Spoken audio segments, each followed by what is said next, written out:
آپ لوگ کون ہیں اور مجھے کیوں لے کر آئے ہیں؟ پلیز مجھے جانے دیجیے، میں آپ کے آگے ہاتھ جوڑتی ہوں، پلیز مجھے جانے دو۔ وہ روتے روتے اس کے قدموں میں بیٹھ گئی تھی۔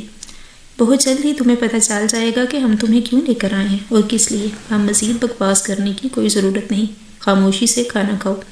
ابھی مجھے تمہیں زندہ رکھنا ہے۔ تمہارا زندہ رہنا میرے لیے اتنا ضروری ہے کہ میں تمہیں زندہ رکھنے کے لیے کچھ بھی کر سکتا ہوں۔ آنکھوں میں نہیں، لہجے میں بھی شعلوں کی لپک تھی۔ دیکھیے، میرے گھر والے میرے لیے پریشان ہو رہے ہوں گے، پلیز آپ کو خدا کا واسطہ ہے۔ اس نے اس کے پاؤں پکڑتے ہوئے التجا کی تھی۔ شٹ اپ، میرے سامنے تمہاری کوئی ڈرامہ بازی نہیں چلے گی۔ تمہارے بھائی کو میں سبق دے کر ہی رہوں گا، یہ یازا حسن کا وعدہ ہے۔ تم جتنا تڑپو گی میرے دل کو اتنا ہی سکون ملے گا۔ وہ اسے خوش نگاہوں سے گھورتے ہوئے بولا تھا۔ آپ کچھ بھی کریں، میں یہاں سے جا کر ہی رہوں گی۔ آپ جو کچھ کر سکتے ہیں کر لیں۔ وہ ذہنی انداز میں چیختی ہوئی بیرونی دروازے کی جانب بڑھی تو یازا حسن نے اس کے سامنے آتے ہی ایک زناٹے دار تھپڑ دے مارا۔ وہ سیدھی بیڈ پر جا کر گری، لیکن اریب نے پھر بھی ہمت نہ ہاری۔ میں یہاں نہیں رہوں گی، آپ مجھے نہیں روک سکتے، وہ رندی آواز میں بولی تو ساتھ میں بیڈ سے اٹھ کر اس کے سامنے کھڑی ہو گئی تھی۔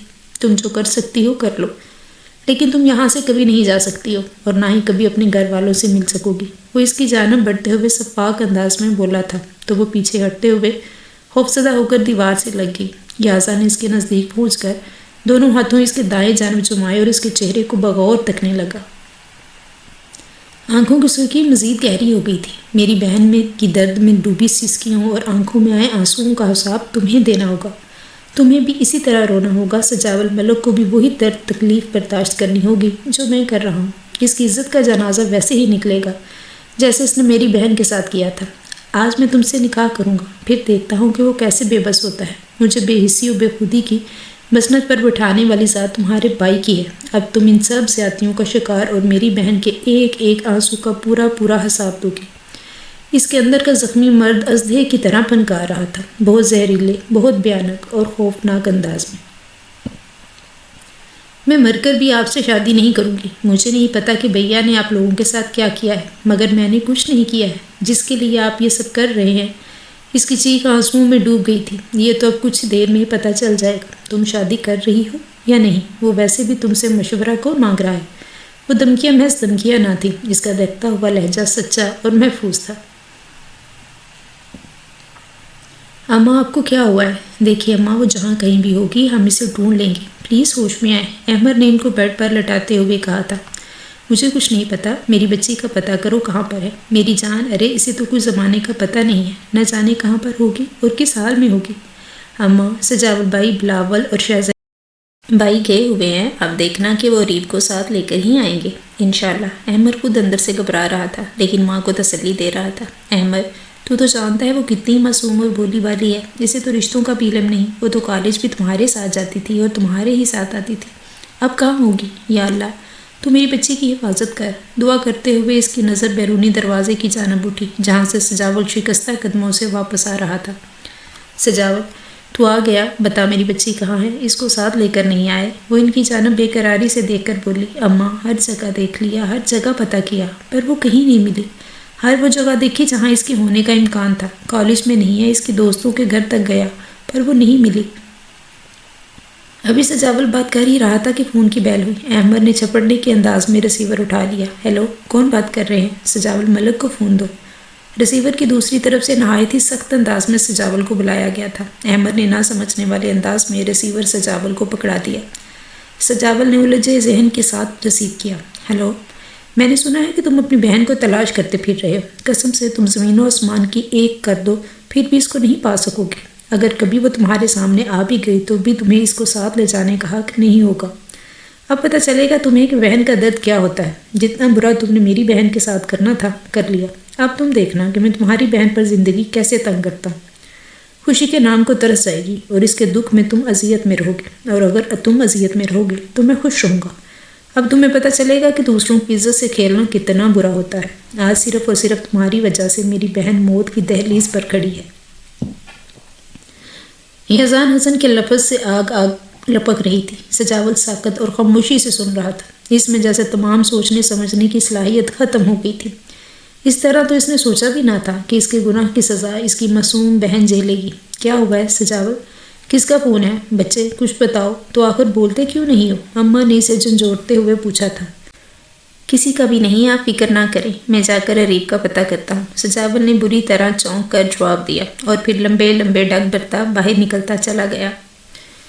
اسے ہوش آیا کہ نہیں بوا؟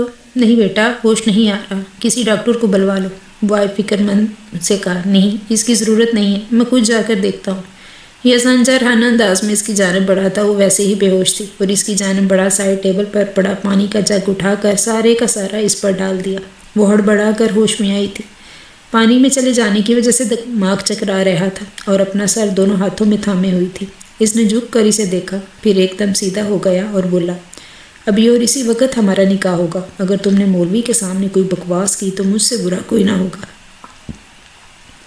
میں تمہارے بھائی کی طرح نہیں ہوں کہ سب کچھ چھپ کر کروں۔ اب میں باہر جا رہا ہوں، اگر کوئی حرکت کی تو اس کی ذمہ دار تم ہوگی، پھر تم ساری عمر میرے ساتھ بغیر نکاح کے رہو گی، اور یہ بات تم اپنے ذہن میں نکال دو کہ اب تم واپس بھی اپنے گھر جا سکو گی، یہ ناممکن ہے۔ یہ کہتے ہی وہ کمرے سے باہر نکل گیا تھا۔ کوئی سامان ٹوٹا تھا اس کے سر پر۔ عریب اپنی جگہ دم بخود بیٹھی رہ گئی تھی، یوں لگا تمام حساسیات سن ہو گئی ہیں۔ پھر کب نکاح ہوا اسے کچھ خبر نہ ہوئی، وہ ہنوز ہی گمسم تھی۔ بوا نے اس کے سر پر اپنا ہاتھ رکھا تو انہیں خالی خالی نظروں سے دیکھتی رہ گئی، اور گویا سارے بندھن ٹوٹ گئے۔ وہ ایک دم ہی بے اختیار ہو کر رو پڑی تھی۔ وہ اس کی پشت تھپتھپانے لگی، لیکن وہ بے ہوش ہو کر ان کے گوش میں گر گئی تھی۔ ارے بچی، ہوش کرو، تم تو ابھی سے گھبرا گئی ہو، ابھی تو نہ جانے تمہارے ساتھ کیا کیا ہونا باقی ہے، کیا کسی اور نے جس کی بھرائی تم کرو گی۔ بوا نے اسے سیدھا کر کے لٹایا، کمبل اس پر ڈالتے ہوئے اپنے آنسو صاف کیے اور لائٹ آف کر کے کمرے سے باہر چلی گئیں۔ بوا وہ اب کیسی ہیں؟ نرمین نے سہمے ہوئے انداز میں پوچھا۔ بے ہوش ہو گئی ہے، پتہ نہیں بیچاری کے نصیب میں کیا کیا ہونا باقی ہے، پتہ نہیں کیا ہوگا۔ پردہ تو بہت غصے میں ہے، ان کا کیا ہوگا؟ خیر، برا تو ادی کو بھی ہوا ہے، پر اس میں تو ادی کا بھی قصور تھا، پر یہ تو بالکل بے قصور ہے۔ مجھے تو بہت ڈر لگ رہا ہے، ادا تو بہت غصے میں ہے، اور آپ کو تو پتہ ہے ان کا غصہ کتنا آتا ہے، وہ تو دادی تک کی شکل دیکھنے کے روادار نہیں ہے۔ نرمین نے فکر مندی سے کہا تھا۔ بس بیٹا، دعا کرو سب کچھ ٹھیک ہو جائے۔ یزدان سامنے آؤ، تمہاری ہمت کیسے ہوئی میری بہن کو اغوا کرنے کی؟ سجاول نے ڈرائنگ روم میں کھڑے ہو کر یزدان کو پکارا۔ ارے مسٹر سجاول، آپ مجھ سے ملنے کے لیے اتنے بے چین کیوں ہو رہے ہیں؟ یزدان نے نہایت ہی اطمینان سے اس کے سامنے کھڑے ہوتے ہوئے کہا تھا۔ میری بہن؟ یزدان اس کی بات کاٹ کر بولا۔ ارے بہن تمہاری ہے اور پوچھ مجھ سے رہے ہو؟ اب کیا لوگوں کو خبر ہوتی ہے کہ تمہاری بہن کہاں ہوتی ہے؟ واہ بھائی واہ، تم لوگ تو بہت ہی خاص لوگ ہو، یزدان طنزیہ مسکراہٹ کے ساتھ بولا تھا۔ دیکھو یزدان، میری اور تمہاری دشمنی ہے، اس میں میری بہن کو شامل نہ کرو تو اچھا ہوگا، ورنہ کیا؟ میرا خیال ہے کہ تم بھول گئے ہو، تو چلو تمہیں یہ بات یاد دلا دیتا ہوں کہ یہ بات بہنوں سے ہی جڑی ہے۔ تمہیں یاد تو ہوگا میں نے بھی اپنی بہن کے لیے تمہارے سامنے بھیک مانگی تھی، اور اس وقت تم نے مجھے بہت بے عزت کیا تھا۔ خیر پرانی باتوں کو جانے دیتے ہیں، یہ بتاؤ کہ میرے پاس کیسے آئے؟ تلخی سے کہتے ہوئے صوفے پر بڑے اطمینان سے پھیل کر بیٹھ گیا تھا۔ یزدان، عریب ابھی بہت ناسمجھ ہے، پلیز اسے ہمارے درمیان مت لاؤ۔ اگر میرے اور تمہارے بہن کے درمیان کچھ ہوا بھی ہے تو اس میں ہم دونوں کی ہی رضامندی شامل تھی۔ اس میں اگر میں قصوروار ہوں تو تمہاری بہن بھی برابر شریک تھی، اور جہاں تک میری بہن کی بات ہے وہ تو بہت معصوم ہے، اسے زمانے کا کچھ نہیں پتہ۔ ٹھیک ہے، اب تم جو بھی کہو گے میں مان لوں گا، پر پلیز میری بہن کو چھوڑ دو۔ سجاول کے لہجے میں بے بسی ہی بے بسی تھی۔ سجاول، تم نے گناہ کیا تھا، مگر میرا ایسا کوئی ارادہ نہیں ہے، اس لیے اپنی بہن کے نام کے ساتھ جڑے اس نام کو ذہن نشین کر لو۔ آج سے تمہاری بہن مسز عریب یزدان ہو، میں کسی بھی قیمت پر اسے تمہارے ساتھ جانے نہیں دوں گا۔ اب تم کوئی بھی طاقت استعمال کر لو، اسے اپنے ساتھ نہیں لے جا سکتے۔ اب اس کی شکل تک دیکھنے کو ترسو گے تم نے میری بہن کو اپنانے سے انکار کیا تھا، یہاں تک کیا تھا کہ بچہ بھی تمہارا نہیں۔ میں تمہاری بہن کی زندگی کی ہر خوشی حرام کر دوں گا۔ اس کی شکل دیکھ کر ہی نفرت جاگ اٹھتی ہے۔ اب تم خود سوچو، تمہاری بہن کا مستقبل کیسا ہوگا؟ اور سجاول کو یوں محسوس ہوا کہ جیسے کسی نے اسے کند چھری سے ذبح کر دیا۔ وہ ایک دم پورے قد سے کھڑا ہو گیا تھا، اس کی پیشانی عرق آلود ہو رہی تھی۔ اس نے ایک اذیت کی تیز دھار تلوار اپنے وجود پر چلتی ہوئی محسوس کی تھی۔ میں تمہیں تو زندہ نہیں چھوڑوں گا کمینے آدمی، تمہاری ہمت کیسے ہوئی میری بہن سے نکاح کرنے کی؟ اس کی نظروں سے خون چھلک رہا تھا۔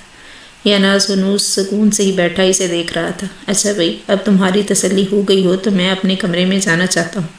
میرا خیال ہے کہ تم بھی اپنے گھر کی راہ لو۔ یزان کے چہرے پر مستقل مسکراہٹ کا بسیرا تھا۔ دروازہ دھیرے سے کھلا تھا۔ اریب اندر داخل ہوئی تھی اور پھر بے اختیاری بائی کی جانب بڑھی تھی، لیکن رستے میں ہی یزان نے اس کا ہاتھ پکڑ کر روک لیا تھا اور اریب نے برآفدہ اس کی جانب دیکھا تھا۔ پہلی اور آخری بار سن لو، اب تمہارا ان لوگوں سے کوئی تعلق نہیں ہے۔ آج سے تم میرے حوالے سے جانی جاؤ گی۔ اگر کبھی یہ لوگ تمہیں نظر آ بھی جائیں تو انجان بن کر گزر جانا۔ یزان سرد لہجے میں بولا، لیکن اریب پھر بھی بائی کی جانب بڑھی۔ دوسری طرف سجاول بھی اسے خاموشی سے دیکھ رہا تھا۔ چھوڑو میری بہن کا ہاتھ ورنہ بہت برا ہوگا۔ میں نہیں مانتا تمہارے نکاح کو۔ یہ اب بھی میری بہن ہے، اسے میرے حوالے کر دو ورنہ میں پولیس کو بلا لوں گا۔ سجاول نے اریب کا ہاتھ اس کے ہاتھوں سے چھڑاتے ہوئے کہا تھا، لیکن یزان نے اس پر گرفت مضبوط رکھی ہوئی تھی۔ کچھ بھی کر لو، کسی کو بھی بلا لو، مجھے کوئی اعتراض نہیں ہے۔ قانونی طور پر یہ میری بیوی ہے۔ اگر تم نے دوبارہ یہاں آنے کی کوشش کی تو اچھا نہیں ہوگا، سو پلیز گیٹ آؤٹ۔ بھائی پلیز مجھے گھر لے چلیں۔ یہ پتہ نہیں کون لوگ ہیں اور مجھے یہاں کیوں لائے ہیں۔ پلیز بھیا چھوڑے میرا ہاتھ، میں کہتی ہوں میرا ہاتھ چھوڑے۔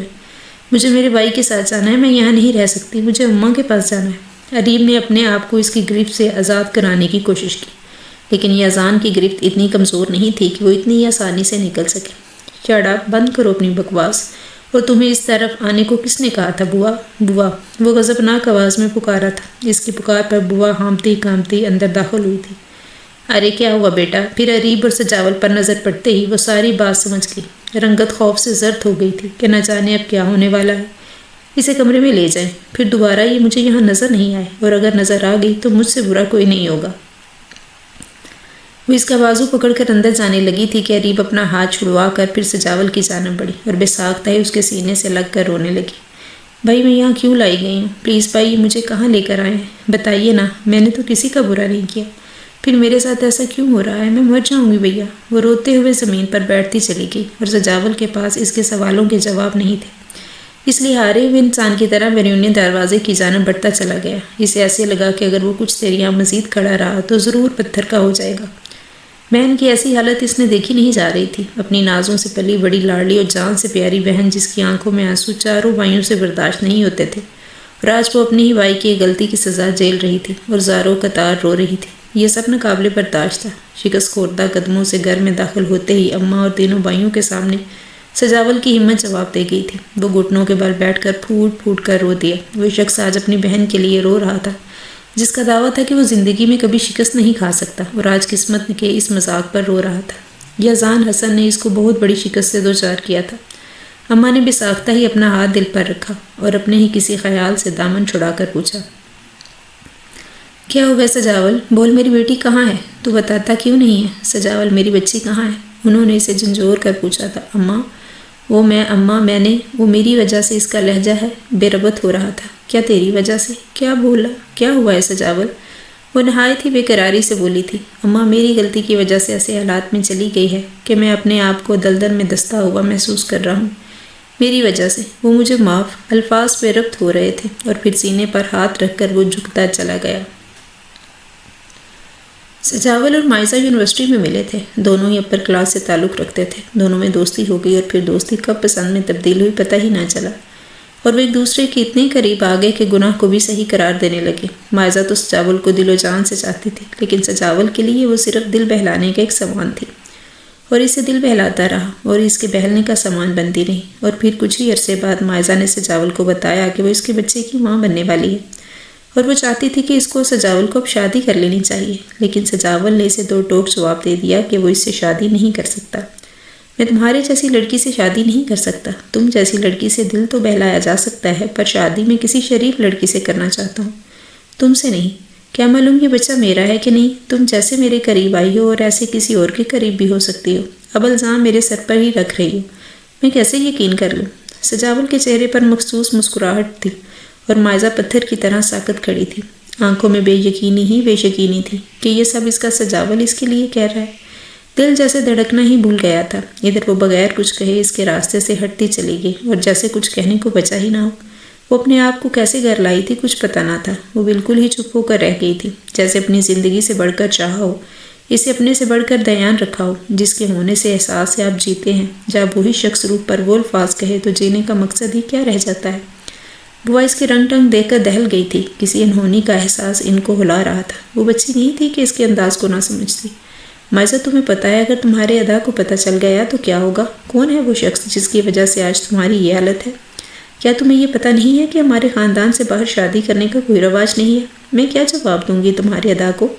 تم جانتی ہو کہ وہ غصے کا کتنا تیز ہے۔ یہ سب ہونا کسی قیامت سے کم نہیں ہے۔ کچھ احساس بھی ہے تم کو، اور بولتی کیوں نہیں ہو؟ کیا نام ہے اس کا؟ اس کا کوئی اتا پتہ؟ سجاول۔ بوا اس نے میرے ساتھ ایسا کیوں کیا؟ میں نے تو اسے سچے دل سے چاہا تھا، پر اس نے مجھ سے کہا کہ میں…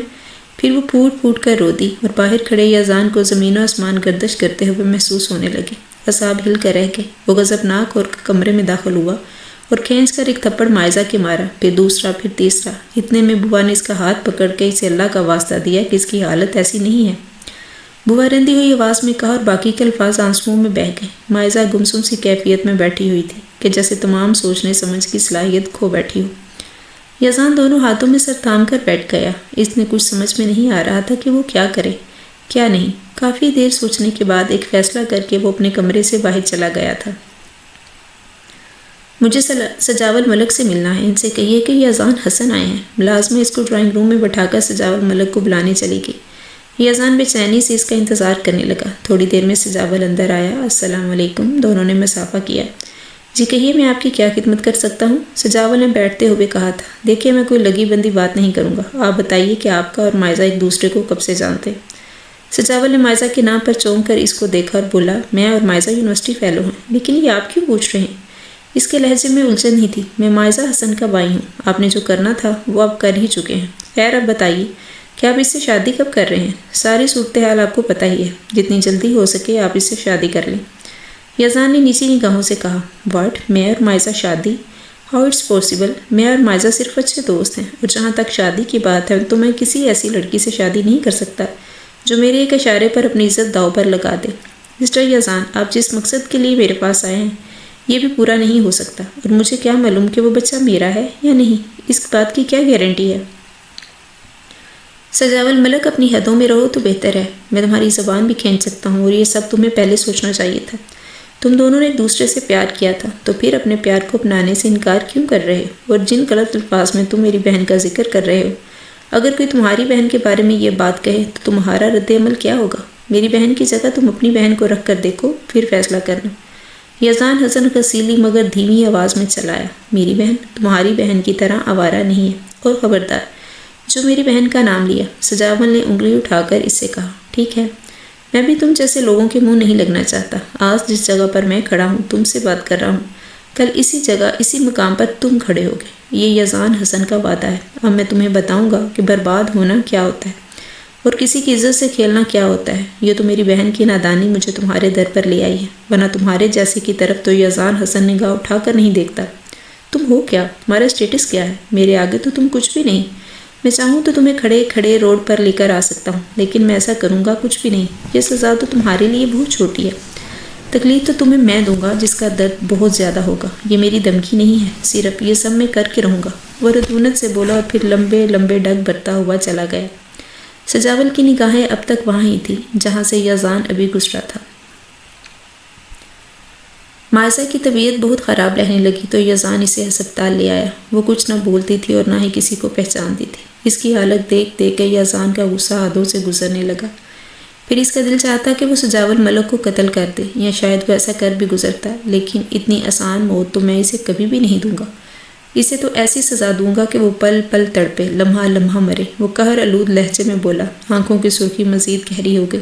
یزدان پریشان نہیں ہو، ہم اسے ایسی سزا دیں گے کہ وہ ساری زندگی یاد رکھے گا۔ یارو نے اس کے کندھے پر ہاتھ رکھ کر تسلی دی۔ یارو، میں نے اس کی بہن کا پتہ کرنے کے لیے کہا تھا، کام ہوا یا نہیں؟ ہاں میں نے پتہ کروا لیا ہے، پر تم اس سے کیا لینا دینا ہے؟ یہ بات میری اب تک سمجھ میں نہیں آئی۔ ارے یار، اسے میں تمہاری بھابھی بناؤں گا، اس کی بہن میری بیوی کہلائے گی، لیکن اس کی زندگی میں موت سے بھی بدتر کر دوں گا۔ جب سب وہ تڑپے گی تو بھائی بھی تڑپے گا، اور تب میں اس کی تڑپ کا مزہ لوں گا۔ چہرے پر مخصوص قسم کی تنسیاں مسکراہٹ پھیل گئی تھی۔ لیکن یار، اس کی بہن کو کیوں بیچ میں لے کر آ رہے ہو؟ اس میں اس کا کیا قصور ہے؟ یاور نے حیرانگی سے پوچھا تھا۔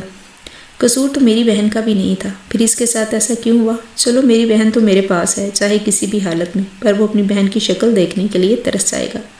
اب تک وہ جو ہوا جو چاہتا تھا اب وہ ہوگا اور میں چاہوں گا۔ بہت زہریلی مسکراہٹ تھی چہرے پر اور یاور صرف اس کے چہرے کو دیکھتا ہی رہ گیا، کیونکہ وہ جانتا تھا جو کچھ بھی وہ کہہ رہا ہے وہ کر کے بھی رہے گا۔ اس کا انتقام لینا کتنا برا ہے یہ وہ سب جانتا تھا۔ بھوا، میں جا کر بھابھی کو کھانا دے آؤں؟ جہاں جاؤ بچی، کل سے اس نے کچھ بھی نہیں کھایا، بس روئی ہی جا رہی ہے۔ نرمین کھانا ٹرے پر رکھ کر اس کے کمرے میں چلی آئی۔ بھابھی کھانا کھا لیں پلیز، آپ نے کل سے کچھ نہیں کھایا، پلیز تھوڑا سا کھا لیں۔ وہ بھی تک رو رہی تھی۔ بھابھی رونے سے مسئلے حل نہیں ہوتے، کھانا کھا لیں ورنہ ادا بہت غصہ ہوں گے۔ مجھے نہیں کھانا کھانا، اسے لے جاؤ، مجھے بھوک نہیں ہے، مجھے میری اماں کے پاس جانا ہے۔ اتنے میں باہر سے اذان کی آواز آ رہی تھی، جو شاید فون پر کسی سے بات کر رہا تھا۔ پلیز بھابھی، ادا آ رہے ہیں، آپ کھانا کھا لیں۔ نرمین چلو اپنے کمرے میں، ارو تم بھی کھانا کھا لو، بوا نے کمرے میں آتے ہوئے کہا اور نرمین کو ساتھ لے کر کمرے سے باہر چلے گئی۔ یزان کمرے میں داخل ہوا، وہ ہنوز فون پر بزی تھا۔ پھر یزان نے فون بند کر کے دروازہ بند کر دیا۔ اریب نے خوفزدہ ہو کر اس کی جانب دیکھا، لیکن وہ اس کی طرف بغیر توجہ دیے واش روم میں چلا گیا۔ بات لے کر جب باہر آیا تو اسی طرح بیٹھی ہوئی تھی۔ بیڈ سے اٹھو اور مجھے سونے دو۔ وہ ایک دم ہی ہڑبڑا کر اٹھی تھی۔ میں بس اٹھ ہی رہی تھی۔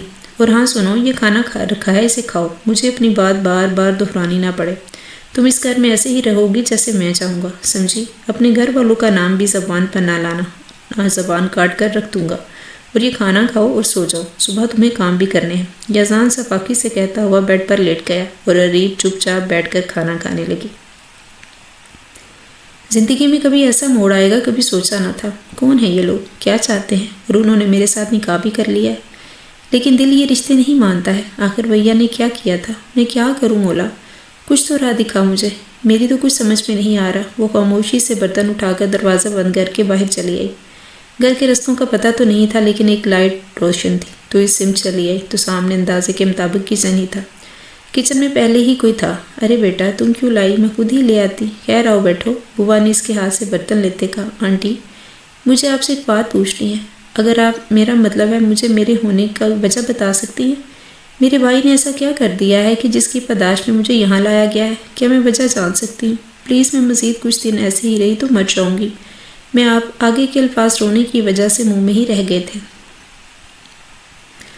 دیکھو بیٹا رو مت، آؤ میرے ساتھ۔ وہ چپ چاپ ان کی تقلید میں چل پڑی۔ یہاں بیٹھو، اور وہ اپنے کمرے میں داخل ہوتے ہوئے بولی۔ بات ہی ایسی ہے کہ شاید میں تمہیں کیا بتاؤں۔ وہ ششو پنج میں مبتلا تھی۔ جو کچھ بھی ہے بتا دیں، اب مجھے یہاں ہی اسی گھر میں رہنا ہے کہ شاید آپ کو پتہ نہیں، اور شاید ہی زندگی میں مجھے چھوڑے۔ میں ان کے نا کا مسئلہ ہوں، اتنا تو میں ان دونوں کو جان ہی گئی ہوں، وہ نہایت ہی سرد لہجے میں بولی۔ پھر بوا نے جو کچھ بھی ہوا منوان سنا ڈالا، جس کے حواس سلب ہو گئے۔ اس انکشاف پر دماغ جھٹکوں کی زد میں تھا۔ بھیا نے یہ سب کیا؟ او گاڈ، یہ کیا کر دیا بھیا نے؟ یہ تو گناہ ہے۔ کافی دیر بعد وہ بولی تو عجیب سا درد ہلکولے لے رہا تھا۔ ہاں بیٹا، تمہارے بھائی نے ایسا ہی کیا ہے۔ جب ہی تو یزان بھی یہ انتہائی قدم اٹھا گیا۔ وہ بہت پیار کرتا ہے اپنے بہن بھائیوں سے۔ جب سے ماں باپ گزرے ہیں تب سے وہ اپنے بہن بھائیوں کے لیے ماں بھی ہے اور باپ بھی۔ میں تو ان کے رشتے کی پھوپھی ہوں، بیوہ ہو کر ادھر آ گئی، اولاد کوئی نہیں، بس ان بچوں کی ماں بننے کی کوشش کی ہے۔ اور سچ کہوں تو ان بچوں نے بھی اتنی ہی عزت دی ہے۔ تم بھی مجھے اپنی ماں کی جگہ ہی سمجھو، اپنے آپ کو مضبوط کرو اور جو یزان کہتا ہے وہی کرو۔ فی الحال وقت کا یہی تقاضا ہے۔ اور بیٹا یزان دل کا برا نہیں ہے، وقت کے ساتھ سب کچھ ٹھیک ہو جائے گا، انتظار کرو حالات ٹھیک ہونے کا۔ رات بہت ہو گئی ہے، اب جا کر سو جاؤ، انہوں نے اس کی پیشانی چومتے ہوئے کہا۔ وہ مضطرب سی ہو کر اپنے کمرے میں چلی گئی۔ یزان اپنے آپ سے بے خبر ہو کر سو رہا تھا۔ چہرے پر فتح کا سکون تھا، جیت کا نشہ، لیکن اس سب میں میرا کیا قصور میں اب کیا کروں؟ عجیب سی وحشت ہو رہی تھی۔ وہ معوف ہوتے ذہن کے ساتھ صوفے پر گئی تھی۔ اماں میں آفس آ رہا ہوں، آپ اپنی دوائیاں وقت پر لے لینا، احمد نے ان کے قریب جھکتے ہوئے کہا تو وہ بری طرح چونک پڑی تھی۔ ہاں تم جاؤ، ورندی ہوئی آواز میں بولی۔ اماں پلیز چپ ہو جائیں، میں ایسا کیا کروں کہ آپ خوش ہو جائیں؟ احمد نے نم آنکھوں سے پوچھا۔ مجھے ایک بار تو اس کے گھر لے چل، میں اسے دیکھنا چاہتی ہوں، اپنی بچی کو بھی اور اس مظلوم کو بھی جو آج میرے بیٹے کی وجہ سے ان حالوں کو پہنچی ہے۔ دونوں کا درد ایک ہی ہے، ایک نے اپنا آپ گوایا، دوسری نے اپنے گھر والے اور گھر بار۔ اماں میں آپ کو وہاں کیسے لے جا سکتا ہوں؟ آپ کو پتہ ہے کہ وہ لوگ ہمیں اچھا نہیں سمجھتے، وہ نہ جانے کیسا بیہیو کرے۔ اماں اریب کا سامنا کرنا مشکل ہے، وہ ہم بھائیوں کی کتنی عزت کرتی تھی، کتنا مان تھا اسے اپنے بھائیوں پر۔ اس کی آنکھ میں بکھرے خوابوں کی کرسیاں میں نہیں دیکھ سکتا اور نہ ہی روتا ہوا۔ میں سجاول بھائی کو کبھی معاف نہیں کروں گا، کبھی بھی نہیں۔ آج میری پیاری بہن ان کی وجہ سے برباد ہو گئی ہے اور ہم چاہتے ہوئے بھی کچھ نہیں کر سکتے۔ وہ نہایت ہی غصے میں بولا تھا۔ پھر بھی مجھے چاہنا ہے آخری بار اپنی بچی کو دیکھ لوں، پھر بھلے اللہ میری جان ہی کیوں نہ لے لے۔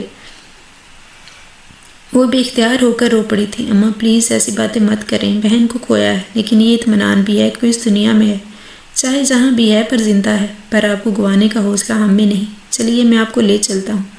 احمد نے ان کا ہاتھ تھام کر ان کو اٹھایا تھا۔ یزان ولا کے گیٹ کے آگے گاڑی روک کر نوفل اور احمد باہر نکلے تھے۔ پھر اماں کی طرف کا دروازہ کھول کر ان کو آرام سے باہر نکالا۔ پھر ان کا ہاتھ تھام کر یزان ولا کی طرف بڑھے تھے۔ گھر کیا تھا؟ محل تھا۔ لگتا جیسے خوابوں کے شہر میں آ گئے ہوں۔ گارڈز نے انہیں اندرونی دروازے کی جانب بڑھتے دیکھا تو روک کر پوچھا، آپ کو کس سے ملنا ہے؟ آپ ایسے اندر نہیں جا سکتے۔ نرمین جو لان میں بیٹھی تھی، اس نے دیکھا کہ اس نے گارڈز نے کہا کہ اسے اندر آنے دیں۔ آپ لوگ کون ہیں اور کس سے ملنا ہے؟ نرمین نے ان کے اندر آتے ہی پوچھا تھا۔ ہمیں عریب سے ملنا ہے، احمد نے سنجیدگی سے کہا۔ ارے آپ بھابھی سے ملنے آئے ہیں؟ آئیے بیٹھیے، میں ابھی بلا کر لاتی ہوں۔ وہ انہیں ڈرائنگ روم میں بٹھا کر یزان کے کمرے کی جانب بڑھی تھی۔ وہ دروازے پر دستک دے کر اندر داخل ہوئی۔ ادا بھابھی کے گھر والے آئے ہیں، ان سے ملنا چاہتے ہیں، نرمین نے گھبراتے ہوئے اطلاع دی۔ یزان جو اپنی فائل آفس دیکھ رہا تھا چوک کر اس کی طرف دیکھا۔ ٹھیک ہے تم چلو، میں آ رہا ہوں، اور بوا اور اپنی بھابھی کو ڈرائنگ روم میں بھیجو، کہا۔ السلام علیکم۔ جی کہیے، میں آپ کی کیا خدمت کر سکتا ہوں؟ یزان نے کمرے میں داخل ہوتے ہوئے کہا تھا۔ بیٹا میں اپنی بیٹی سے ملنا چاہتی ہوں۔ دیکھو بیٹا، تمہاری جو بھی رنجشیں اور اختلافات ہیں وہ میرے بیٹے سے ہیں، ہمارے سے نہیں۔ مجھے تمہاری بہن کے ساتھ کی گئی زیادتی کا بہت افسوس ہے اور اس کے لیے میں اپنے بیٹے کو کبھی معاف نہیں کروں گی، لیکن مجھے میری بیٹی سے ملنے دو۔ اماں نے اپنی آنکھوں میں آئی نمی کو صاف کیا۔ اب آپ کے افسوس کرنے سے کیا ہوگا؟ جتنا برا آپ کے بیٹے نے کرنا تھا وہ تو کر ہی چکا ہے۔ اب میں اسے وہی درد محسوس کروانا چاہتا ہوں جو میں نے محسوس کیا تھا۔ یزان نہایت ہی تلخ لہجے میں بولا تھا۔ مسٹر یزان، ہمیں اس بات کا احساس ہے کہ ہمارے بھائی نے اچھا نہیں کیا، لیکن پھر بھی ہماری آپ سے ریکویسٹ ہے کہ آپ ہمیں اپنی بہن سے ملنے دیں۔ مانا وہ آپ کے نکاح میں ہے، لیکن ہے تو ہماری بہن۔ اگر سجاول بھائی نے برا کیا ہے تو اچھا آپ نے بھی نہیں کیا، غلطی ان سے ہوئی ہے تو آپ نے بھی وہی غلطی دہرائی ہے، لیکن اس کے باوجود بھی ہم آپ سے شرافت سے بات کر رہے ہیں۔ یہ ہماری مجبوری ہے کہ ہماری بہن آپ کے نکاح میں ہے، نوفل نے نہایت ہی سرد لہجے میں کہا۔ یزان کے چہرے پر ناگواری کے تاثرات ابھر آئے تھے، لیکن پھر بھی ملازمہ سے کہا کہ عریب کو بلوایا جائے۔ مجھے کوئی اعتراض نہیں، آپ اپنی بہن سے مل سکتے ہیں، لیکن صرف آخری بار، اور آئندہ کے بعد اپنی بہن کو مسٹر یزان کی حیثیت سے یاد رکھنا۔ یہ کہتے ہی یزان ڈرائنگ روم سے چلا گیا۔ عریب بوا کے ساتھ ڈرائنگ روم میں داخل ہوئی تو اپنے گھر والوں کو دیکھ کر خوشی سے ان کی جانب بڑھی اور اماں کی کھلی باہوں میں سما گئی، اور پھر بالکل بچوں کی طرح رونے لگی۔ ان کا دل بھی باہر آیا تھا۔ نوفل نے ان دونوں کو الگ کیا تو وہ بھائی کے گلے سے جا لگی تھی۔ دوسری طرف کھڑے احمد نے بھی اس کو اپنی باہوں کے گھیرے میں لیا اور بے اختیار ہی اس کے ماتھے پر پیار کیا اور بولا، کیسی ہو؟ ٹھیک تو ہو؟ میں ٹھیک ہوں بھائی، اور آپ کو پتہ ہے بھائی آج میں یہاں پر کیوں؟ میں یہاں پر نہیں رہنا چاہتی، پر غلط تو یہ بھی نہیں ہے، غلط تو میرا اپنا بھائی ہے۔ اماں یہ لوگ بہت اچھے ہیں، میرے بھائی نے تو اتنا برا کیا ہے، پھر بھی یہ لوگ میرے ساتھ اچھی طرح سے پیش آ رہے ہیں۔ اماں میں نے ایک فیصلہ کیا ہے کہ میں اپنے بھائی کی تمام زیادتیوں کا ازالہ کروں گی۔ آپ لوگ دعا کرنا کہ میں اپنے اس فیصلے پر ثابت قدم رہوں۔ تو کیا ہوا اگر ہم مل نہیں سکیں گے؟ آپ لوگ سمجھ لینا کہ میں اس ملک میں ہی نہیں ہوں، اور میرا کیا ہے، میں آپ لوگوں کے بغیر رہنا سیکھ ہی لوں گی۔ بھائی اماں کا بہت خیال رکھنا، اور ہاں اپنی شادیوں پر بلانا ضرور، چاہے میں آؤں یا نہ آؤں۔ گلے میں آنسوؤں کا پندہ سا پڑ گیا تھا، لیکن پھر بھی مسکراتے ہوئے کہہ رہی تھی۔ اس وقت کمرے میں چاروں افراد دکھ کی کیفیت میں مبتلا تھے۔ سدا خوش رکھے میرے خدا، میری بچی تجھے اتنی خوشیاں ملیں کہ جولی کم پڑ جائے۔ مجھے خوشی ہے کہ میری بیٹی بہت حوصلے اور صبر والی ہے، اور مجھے یقین ہے کہ مجھے بھی شکایت کا موقع نہیں دے گی۔ اپنے گھر کے دکھ سکھ کے لیے جینا آج میں تمہیں رخصت کرتی ہوں۔ اماں نے اس کے ماتھے پر پیار کیا اور اٹھ کھڑی ہوئی۔ چلو احمد، نوفل گھر چلو، میں نے اپنی بیٹی کی خوشیوں کا نگہبان اللہ کو بنایا ہے، اور اس کی ہر مشکل کو آسان بنائے گا۔ اور آپ بھی خیال رکھیے گا بہن میری بیٹی کا، اور اس کا بھی جو میرے بیٹے کی وجہ سے اس حال کو پہنچے۔ احمد اور نوفل نے باری باری اس کے ماتھے پر پیار کیا اور لمبے لمبے ڈگ برتا کمرے سے چلے گئے۔ اب میں چلتی ہوں، اپنا اپنے گھر والوں کا خیال رکھنا، اللہ نگہبان۔ عریب ان کے جانے کے بعد بے اختیار ہو کر رو پڑی تھی۔ لگتا تھا جیسے بہت بڑا نقصان ہو گیا۔ ہوا نے اس کا ساتھ لگا لیا تھا، اور دوسری طرف کھڑی نرمین بھی اس کے قریب آ بیٹھی۔ اگر کچھ کھویا تھا تو کچھ پایا بھی تھا۔ اب مجھے اس گھر کے لیے جینا ہے، یہ وہ لوگ ہی میرے اپنے ہیں۔ دل کو کچھ سکون ہوا تھا کہ وہ اکیلی نہیں ہے، ماں کی دعائیں اور بوا اور نرمین اس کا ساتھ ہے۔ بہتر یہی ہے کہ زیست کو ہنس کر گزار دو، محسوس کرو گے تو مسلسل عذاب ہوگا۔ اپنے فیصلے پر وہ پوری دلجرمی سے قائم تھی اور گھر کی ذمہ داریاں سمجھنے میں سرگرداں تھی۔ جبھی 2 دن کے بعد کھانے کی میز پر موجود معیز اور حمزہ نے اس کو دیکھتے ہی اٹھنا چاہا، لیکن اس نے ان کا ہاتھ تھام کر روک لیا۔ میرے سے ناراضگی ہے تو بے شک اس کو قائم رکھو، پر پلیز کھانا کھا کر جاؤ۔ ادا بھابی بالکل ٹھیک کہہ رہی ہیں، آپ کھانا کھائیں، اور آج تو بھابی نے سب چیزیں آپ کی پسند کی بنائی ہیں اور سچی بہت ہی مزے کا کھانا بنایا ہے۔ نرمین کو اریب اپنی بھابی کے روپ میں بہت ہی اچھی لگی تھی، اس لیے وہ اس کی ہر جگہ طرفداری کرتی نظر آتی تھی۔ اس کے کہنے پر اتنا ہی ہوا تھا کہ دونوں پھر سے بیٹھ کر کھانا کھانے لگ گئے۔ کھانا واقعی بہت ہی لاجواب تھا، وہ ہنوز سنجیدگی سے کھانا کھاتے رہے۔ نرمین تم جا کر یہ چائے ان کو دے آؤ جب تک میں کچن سمیٹ لوں۔ اس نے کھانے کے بعد چائے حمزہ اور معیز کو دے کر ایک کپ نرمین کو دیا، یزدان کو دینے کے لیے، اور خود کچن میں چلی گئی۔ ادا یہ چائے لے لیں، پھر کوئی کام کرنا پہلے جائے۔ نرمین نے اس کے سامنے کھڑے ہوتے ہوئے کہا، ہاں پہلے یہاں ٹیبل پر رکھو۔ اس نے مصروف انداز میں کہا۔ وہ چائے رکھ کر اریب کے پاس کچن میں چلی آئی جو کھانے کے برتن دھو رہی تھی۔ بھابی یہ کام آپ کیوں کر رہی ہیں؟ یہ کام تو ملازموں کے کرنے کے، انہیں ہی کرنے دیں۔ ارے کچھ نہیں ہوتا، یہ تھوڑے سے ہی تو برتن ہیں، اور رضیہ کی طبیعت بھی ٹھیک نہیں ہے، اس لیے میں نے اسے آرام کرنے کے لیے سرونٹ کوارٹر میں بھیج دیا ہے۔ بوا سو گئی ہیں؟ اس نے برتن سوکھے کپڑے صاف کرتے ہوئے پوچھا۔ ہاں بوا تو سو گئی ہیں، بوا تو شروع سے ہی جلدی سونے کی عادت ہے، وہ 9 بجے ہی سو جاتی ہیں۔ میں بھی جاتی ہوں سونے، پھر صبح آنکھ نہیں کھلتی، کالج سے دیر ہو جاتی ہے۔ گڈ نائٹ بھابی۔ اس کے جانے کے بعد وہ لائٹ اور کچن کا دروازہ بند کر کے اپنے کمرے میں چلی آئی۔ وہ اس پہ معمول یوں ہی لیپ ٹاپ پر مصروف تھا۔ وہ بیڈ پر بیٹھ کر یوں ہی اسے دیکھے گی۔ اب وہ لیپ ٹاپ کی بجائے پین ہاتھ میں تھامے سامنے رکھے کاغذ پر کچھ لکھنے میں مصروف تھا۔ سلونی رنگت پر سیاہ گنی مونچھیں، خاصی پرکشش لگ رہی تھی، ساحر آنکھیں جھکی ہوئی تھی، بالوں کا خوبصورت سا ہیئر سٹائل بے ترتیب سا ماتھے پر جھک آیا تھا۔ کھڑی سی ناک اسے مغرور ظاہر کر رہی تھی اور روشن پیشانی ذہانت کو اجاگر کر رہی تھی۔ در حقیقت وہ نظر انداز کر دینے کے قابل نہیں تھا، بلکہ اس کا ایک ایک انداز کئی دلوں پر باری پر ہوتا ہوگا۔ یا اللہ، ان کی سیکرٹری کا کیا حال ہوتا ہوگا؟ اریب نے دل میں ایک خیال آیا، پھر ایک خیال پر خود ہی ہنس پڑی۔ جھکی ہوئی ساحر آنکھیں حیرانگی سے اوپر اٹھی تھی، نظریں چار ہوئی تھیں، پھر اس نے گھبرا کر دوسری طرف کروٹ بدلی اور سونے کی کوشش کی۔ دوسری طرف وہ بھی سر چٹک کر دوبارہ لکھنے میں مصروف ہو گیا تھا۔ ارے کب سے فون بج رہا ہے، کوئی اٹھا ہی نہیں رہا۔ ہیلو، کون ہے؟ وہ تو اس وقت گھر پر نہیں ہے، آپ ان کا سیل پر ٹرائی کریں، بزی آ رہا ہے۔ تو آپ ایسا کریں کہ آپ کو جو بھی کام ہے مجھے بتا دیں، میں انہیں بتا دوں گی۔ میں ان کی مسز بات کر رہی ہوں۔ کیا کہہ رہے ہیں آپ؟ دوسری طرف سے جو خبر ملی تھی وہ اس کے حواس پر بجلی بن کر گری تھی۔ رسیور مشکل ہوا اور پھر ہوا کی طرف متوجہ ہوئی۔ وہ شاید فون کی بیل پر ہی ادھر آئی تھی۔ بوا وہ مائزہ کا مسکیریج ہو گیا ہے، ہسپتال سے فون تھا، یزدان کا نمبر بزی آ رہا ہے، وہ کہہ رہے تھے کہ انہیں بتا دے، ڈاکٹر نے کہا ہے۔ بوا کا دل ہاتھ پر جا پڑا تھا۔ وہ ٹھیک تو ہے؟ بوا نے فکر مندی سے پوچھا۔ پتہ نہیں، اس بارے میں کچھ نہیں بتایا۔ آپ یزدان کو فون کر کے بتا دیں۔ بوا بہت ہی اداس ہو کر بیٹھی تھی۔ تم ہی کر لو، میں جب ہسپتال جانے کی تیاری کرتی ہوں۔ یخنی تم نے بنا دی تھی نا؟ بوا نے جاتے جاتے پلٹ کر پوچھا۔ جی بنا دی تھی اور فلاسک میں ڈال کر رکھ دی ہے۔ وہ نمبر ڈائل کرتے ہوئے بولی۔ دوسری طرف پہلی بیل پر ہی کال ریسیو کر لی گئی تھی۔ ہیلو، میں اریب بات کر رہی ہوں، کہیے کیا کہنا ہے؟ دوسری طرف برہم لہجے میں پوچھا گیا تھا۔ وہ آپ کا سیل نمبر بزی ہے، اس لیے گھر پر ہسپتال سے کال آئی تھی، ہسپتال بلوایا ہے آپ کو، فوراً وہاں پہنچے۔ بوا بھی بس نکلنے والی ہے، کوئی مسئلہ تو نہیں ہے؟ وہ ٹھیک تو ہے نا؟ یزدان کے لہجے میں فکر مندی جھلک رہی تھی۔ نہیں، بس یہی کہا گیا ہے کہ آپ فوراً وہاں پہنچے۔ اللہ حافظ۔ اللہ حافظ۔ اس نے بھی ٹھنڈی سانس بھر کر ریسیور رکھ دیا۔ بظاہر تو سب کچھ ٹھیک تھا، مائزہ ہسپتال سے ڈسچارج ہو کر گھر آ گئی تھی، لیکن حال بالکل ویسا ہی تھا۔ تم ہم میں اپنے میں مگن کسی سے کچھ نہ کہتی تھی، لیکن اریب کا چہرہ کافی دیر تک دیکھتی رہتی تھی، پر بات نہیں کرتی تھی۔ اس کی ایسی حالت دیکھ کر تینوں بھائی دل ہی دل میں گھٹتے رہتے تھے۔ اریب بھی مائزہ کی دیکھ بھال کر رہی تھی، اس کے کھانے پینے کا دھیان رکھ رہی تھی۔ 2 نرسوں کا بھی بندوبست کیا گیا تھا جو رات کو اس کی دیکھ بھال کرتی تھی۔ ویسے تو بوا بھی رات اس کے پاس ہی ہوتی تھی، زندگی کا نام ہے گزرنا، اور وہ گزر رہی تھی۔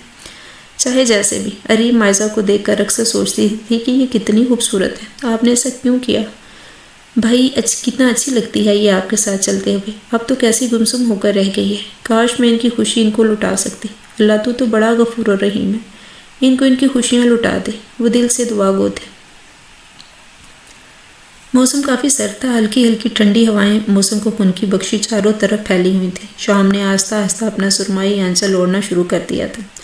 وہ کب کی ٹیرس کی گرل سے ٹیک لگائے کھڑی تھی، لیکن سارا دھیان اس شخص کی جانب تھا جو انجانے میں ہی اس کی سوچوں کا محور بن گیا تھا، لیکن اس کی نظر میں اس کی حیثیت نہ ہونے کے برابر تھی۔ جب پیچھے سے بوا نے آواز دے کر بلایا تھا، ارے بیٹا سردی بڑھ رہی ہے، اندر کمرے میں آ جاؤ، وہ اب بھی سامنے نظر ٹکائے کھڑی تھی۔ آ رہی ہوں بوا، جانتی تھی میں ادھر ہی ہوگی، اس لیے میں تمہارے لیے کڑک چائے لائی ہوں۔ او شکریہ بوا، وہ ان کے ہاتھ سے چائے پکڑ کر تشکر سے بولی تو بوا مسکرا دی اور پھر اس کا سر تھپتھپا کر نیچے چلی گئی۔ چائے کے چھوٹے چھوٹے گھونٹ لیتی پھر سے سامنے دیکھنے لگی۔ اسے کھڑے وہاں 3 منٹ ہی ہوئے تھے کہ یزان کی گاڑی گیٹ سے اندر آتی نظر آئی۔ وہ چائے ختم کر کے نیچے چلی آئی۔ اس کے کمرے میں پہنچنے تک وہ اپنے کمرے میں جا چکا تھا تو وہ کچن میں چلی آئی اور چائے کا پانی رکھا۔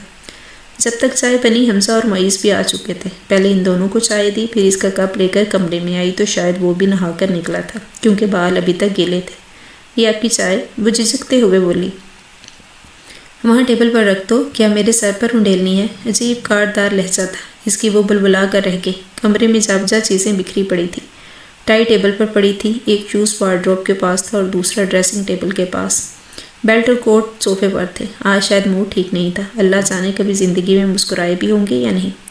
پورے 2 ماہ ہو گئے ہوں گے مجھے اس گھر میں آئے ہوئے، ایک ہلکی سی بھی مسکراہٹ نہیں دیکھی ان کے چہرے پر۔ آپ کمرے میں کس قدر گند کرتے ہیں، وہ اس کے شوز ریک پر رکھتے ہوئے بولی۔ اس سے تمہیں کیا، یہ میرا کمرہ ہے، میں یہاں جو بھی کروں۔ تم ہوتی کون ہو یہ سب کہنے والی؟ انتہائی ترش لہجے میں اس کی بات کاٹ کر بولا تو اس کی آنکھیں پانیوں سے بھر گئی تھیں۔ وہ کچھ دیر کے لیے خاموش ہوا۔ پلیز تم یہاں سے جاؤ۔ جانے کچھ دنوں سے وہ اس کے حواسوں پر چھانے لگی تھی، اس کی آنکھوں میں آئی نمی سے بے چین کرتی تھی، اور نہ جانے کیوں کچھ دیر بعد نہایت ہی جھنجھلاتی ہوئی آوازیں اس کی سماعتوں سے ٹکرائی تو وہ جلدی سے پلکتے جھپکتی اس کی طرف دیکھے بغیر دوڑنے کے انداز میں چل پڑی۔ پیچھے اس نے گہری سانس لی تھی جس کی آواز دروازے سے پار ہوتے اس کے قدم پل کے لیے رکے تھے۔ غیر ارادی طور پر اس نے گردن موڑ کر پیچھے دیکھا تو وہ نہ جانے کیوں ہارے ہوئے جواری کی طرح آنکھیں مودے لب بینچ سے بالوں میں انگلیاں چلا رہا تھا۔ وہ رخ موڑ کر چل پڑی لیکن آنسو بہت تیزی سے آنکھوں سے بہہ رہے تھے۔ ارے بابی آپ کہاں؟ نرمین کی آواز پر اس نے جلدی سے اپنے بہتے آنسو صاف کیے اور زبردستی کی مسکراہٹ چہرے پر سجا لی۔ کیا بات ہے، کیوں مجھے ڈھونڈتی پھر رہی ہو؟ کوئی کام تھا کیا؟ اس کے لہجے کو بشاش بنایا۔ ہاں، وہ مجھے آپ سے ایک ریسپی پوچھنی تھی۔ چلو کچن میں چلتے ہیں، وہاں پر ہی بتاتی ہوں۔ ڈنر کی تیاری بھی تو کرنی ہے۔ جب تک کھانا تیار تھا تب تک وہ فون پر اپنی دوست کو ریسپی بتانے چلی گئی۔ خیر تم جاؤ، سب کو بلا کر لاؤ، رضیہ تم کھانے کے برتن ٹیبل پر لگاؤ۔ جب تک کھانا ٹیبل پر لگا تب تک سب اپنی اپنی سیٹ سنبھال چکے تھے۔ تمہارے بھائی نہیں آئے نرمین؟ بابی ادا کسی کام سے باہر گئے ہیں، کہہ رہے تھے کہ رات دیر سے آؤں گا، اور ڈنر پر میرا انتظار کرنے کی کوئی ضرورت نہیں ہے۔ نرمین نے کباب اپنی پلیٹ میں رکھتے ہوئے جواب دیا۔ یہ تو وہ جانتی تھی کہ وہ اس کے سائے سے بھی دور بھاگتا تھا، لیکن کھانا تو وہ سب کے ساتھ کھانا چاہیے تھا۔ اس کی رنگت متغیر ہو گئی تھی۔ اپنے تاثرات حد المقدر چھپاتے ہوئے وہ پھر سے گویا ہوئی تھی۔ حمزہ یہ ڈش تم لو نا، یہ میں نے خاص تمہارے لیے بنائی ہے۔ پلیز مسز یزان آپ اپنے کام سے کام رکھیے، ہماری فکر کرنے کی کوئی ضرورت نہیں، اور ہمیں جو کچھ بھی لینا ہوگا ہم خود ہی لے لیں گے، یہ ہمارا اپنا گھر ہے۔ وہ قطعیت سے بولا تو ایک دم ہی آنکھوں میں آئی نمی چھپاتے ہوئے ڈرائنگ روم سے باہر چلے گئی۔ حمزہ اور معیز ایک دوسرے کو دیکھتے ہی رہ گئے۔ نرمین بھی کھانا ادھورا چھوڑ کر جا چکی تھی، مائزہ تو نہ ہونے کے برابر تھی، لیکن بوا نے اس کو افسوس بھری نظروں سے دیکھا تھا۔ یہ تم لوگ کس انداز میں اپنی بھابھی سے بات کرتے ہو، اور جو کچھ بھی ہوا اس میں اس کا کیا قصور ہے؟ آئندہ بات کرنے سے پہلے 1000 مرتبہ سوچنا، یہ جتنا گھر تمہارا ہے اتنا ہی اس کا بھی ہے، اور آئندہ اس کے اور اپنے رشتے کو درمیان میں رکھ کر بات کرنا۔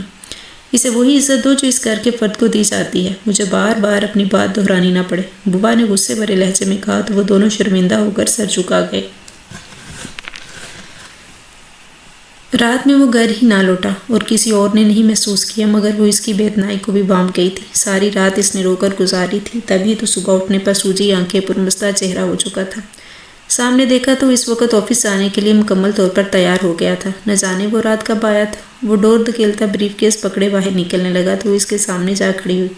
رات آپ ڈنر پر کیوں نہیں تھے، اور رات گھر پر بھی نہیں آئے، کیوں؟ یکدم ہی اس کے سوال داغا تو وہ ناگواری سی سے دیکھنے لگا۔ میں کچھ بزی تھا۔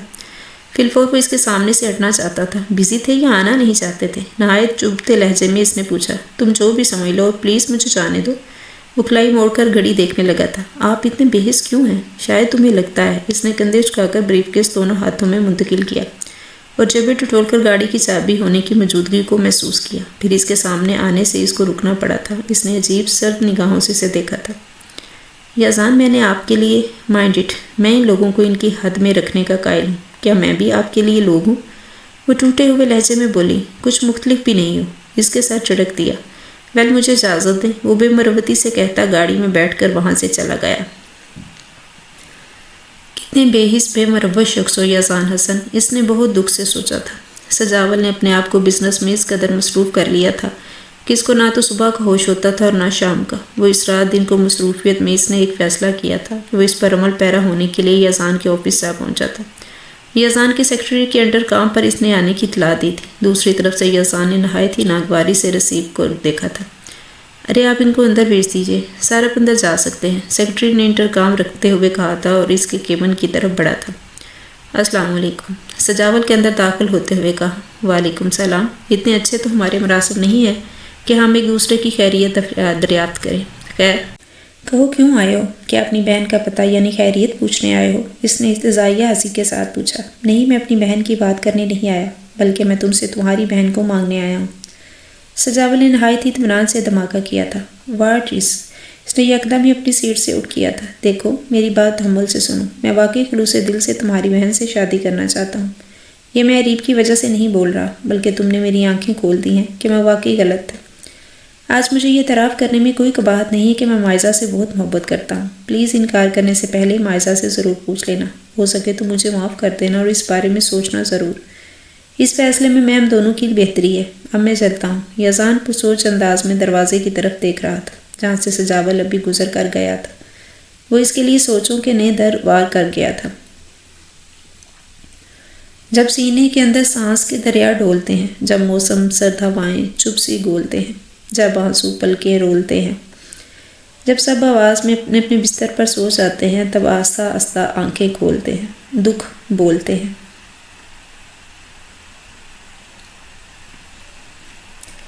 سجاول، تم نے مجھے کہیں کا نہیں چھوڑا۔ میں تم سے کتنا پیار کرتی تھی، تم نے اس پیار کی لاج تک نہیں رکھی۔ کیوں کیا تم نے ایسا؟ صرف تمہاری وجہ سے میں نے اپنا بچہ کھو دیا ہے۔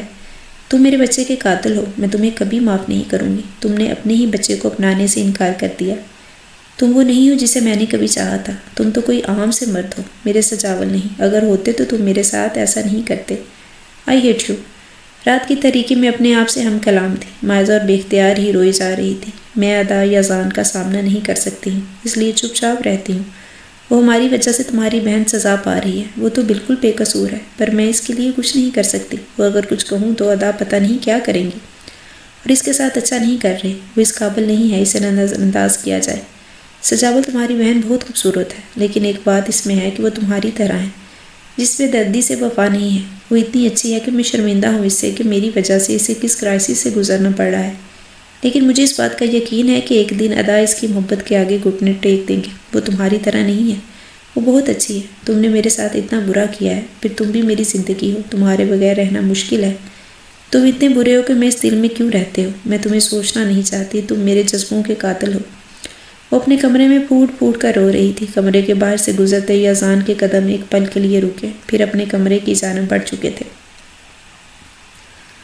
کمرے میں آ کر بھی اس کے ذہن میں مائزہ کی سسکیوں کی آواز گونج رہی تھی، جو دل و دماغ پر کوڑے کی طرح لگ رہی تھی۔ تو کیا مائزہ اب بھی؟ تو اب میں کیا کروں؟ وہ مضطرب ہو کر ادھر ادھر ٹہل رہا تھا۔ پھر نظریں سوئی ہوئی اریب پر جائیں، اسے دیکھتے ہی گیا احساسات جاگ اٹھتے تھے۔ دل اس کی طرف کھینچتا تھا۔ کافی دیر تک وہ اسے بغور تکتا رہا، پھر دھیرے سے اس کے قریب بیڈ پر بیٹھ گیا۔ اس کی نظروں کی تپش تھی یا کچھ اور، وہ بہرحال اس کی آنکھیں کھل گئی تھیں۔ پھر اپنے بہت ہی قریب یزان کو دیکھا تو حیران رہ گئی، کیونکہ آج سے پہلے نہ تو اس کے قریب آیا تھا اور نہ ہی اس کو چھونا بھی گناہ سمجھتا تھا۔ آپ کو کچھ چاہیے؟ وہ ہراساں ہو کر پوچھ رہی تھی۔ کیوں کچھ چاہیے ہو تبھی تمہارے قریب بیٹھا جا سکتا ہے، میں تمہارے قریب نہیں بیٹھ سکتا؟ عجیب گمگیر لہجے میں کہا تھا۔ نہیں، وہ ایک دم ہی پیچھے کی طرف ہوئی تھی۔ دل یکلخت رک گیا تھا۔ آپ تو اس کے تیور ہی بدلے ہوئے تھے۔ وہ جتنا اسے پیچھے ہٹی تھی، اس نے اس کو اتنے ہی قریب کر لیا تھا۔ اتنا کہا، اریب کی سانسیں اس کی سانسوں کو محسوس کر پا رہی تھی۔ تمہاری بائی کی وجہ سے آج میری بہن رو رہی ہے، تو میں اس کی بہن کو اتنے سکون سے کیسے رہنے دے سکتا ہوں؟ تم تو آج تک غور سے دیکھا ہی نہیں۔ لہجے میں خشکی اور ادھونیت بسی تھی۔ وہ خوفزدہ ہو کر اسے دیکھ رہی تھی، پھر اپنی آنکھوں میں آئی نمی روندے لہجے میں بولی تھی۔ آپ اس کے علاوہ کر بھی کیا سکتے ہیں؟ آپ، میں اور بھائی میں کوئی فرق نہیں ہے۔ دونوں طرف سے ہم لڑکیوں کی ہار ہوئی ہے۔ جیتے تو آپ دونوں ہیں، ہم تو صرف کھلونا ہے، جیسے آپ لوگوں کو کھیلنے کے لیے دے دیا گیا ہے۔ اس کی تضحیک پر الفاظ پر وہ دل ملا گیا اور اس کی بے اختیاری اپنی گریف سے آزاد کیا تھا۔ تم اپنے آپ کو سمجھتی کیا ہو؟ تم میری بیوی ہو، بیوی بن کر رہو، بلکہ تم یہاں پر ازالے کے طور پر ہو۔ اپنی اوقات میں رہنا سیکھو اور آئندہ کے بعد اپنی زبان بند ہی رکھنا۔ میں تمہارے بھائی کو کبھی معاف نہیں کروں گا۔ وہ بیڈ کی دوسری طرف لیٹ کر سونے کی کوشش کرنے لگا تھا، لیکن بیڈ کے اس کونے میں لیٹی اریب کی سسکیاں اس کو بری طرح ڈسٹرب کر رہی تھیں۔ اب مجھے سونے بھی دو گی یا نہیں؟ بند کرو اپنی یہ بن بن، یزان نے کروٹ لیے بغیر کھردرے لہجے میں کہا، لیکن اس کے کہنے سے اس کی سسکیاں اور زیادہ ہو گئی تھیں۔ اب اگر مجھے تمہارے رونے کی آواز آئی تو میں تمہارا گلا دبا دوں گا۔ اس کی سمت کروٹ کرتے ہوئے تپے ہوئے انداز میں بولا تھا، یہ بھی کر گزرے، آپ کا کیا جائے گا؟ وہ انوس روتے ہوئے اور غصے میں بولی تھی۔ یزان نے اسے ایک دم ہی اپنی طرف کھینچا تھا تو وہ بے اختیار سہم کر رہ گئی تھی۔ اب نہیں رہوں گی، چھوڑیے مجھے پلیز۔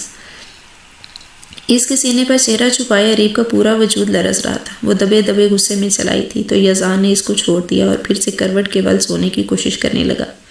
اس کا موشی سے چھوڑنے پر اریب کو حیرانی ہوئی تھی، پھر سکون کا سانس لے کر خود بھی سونے لگی۔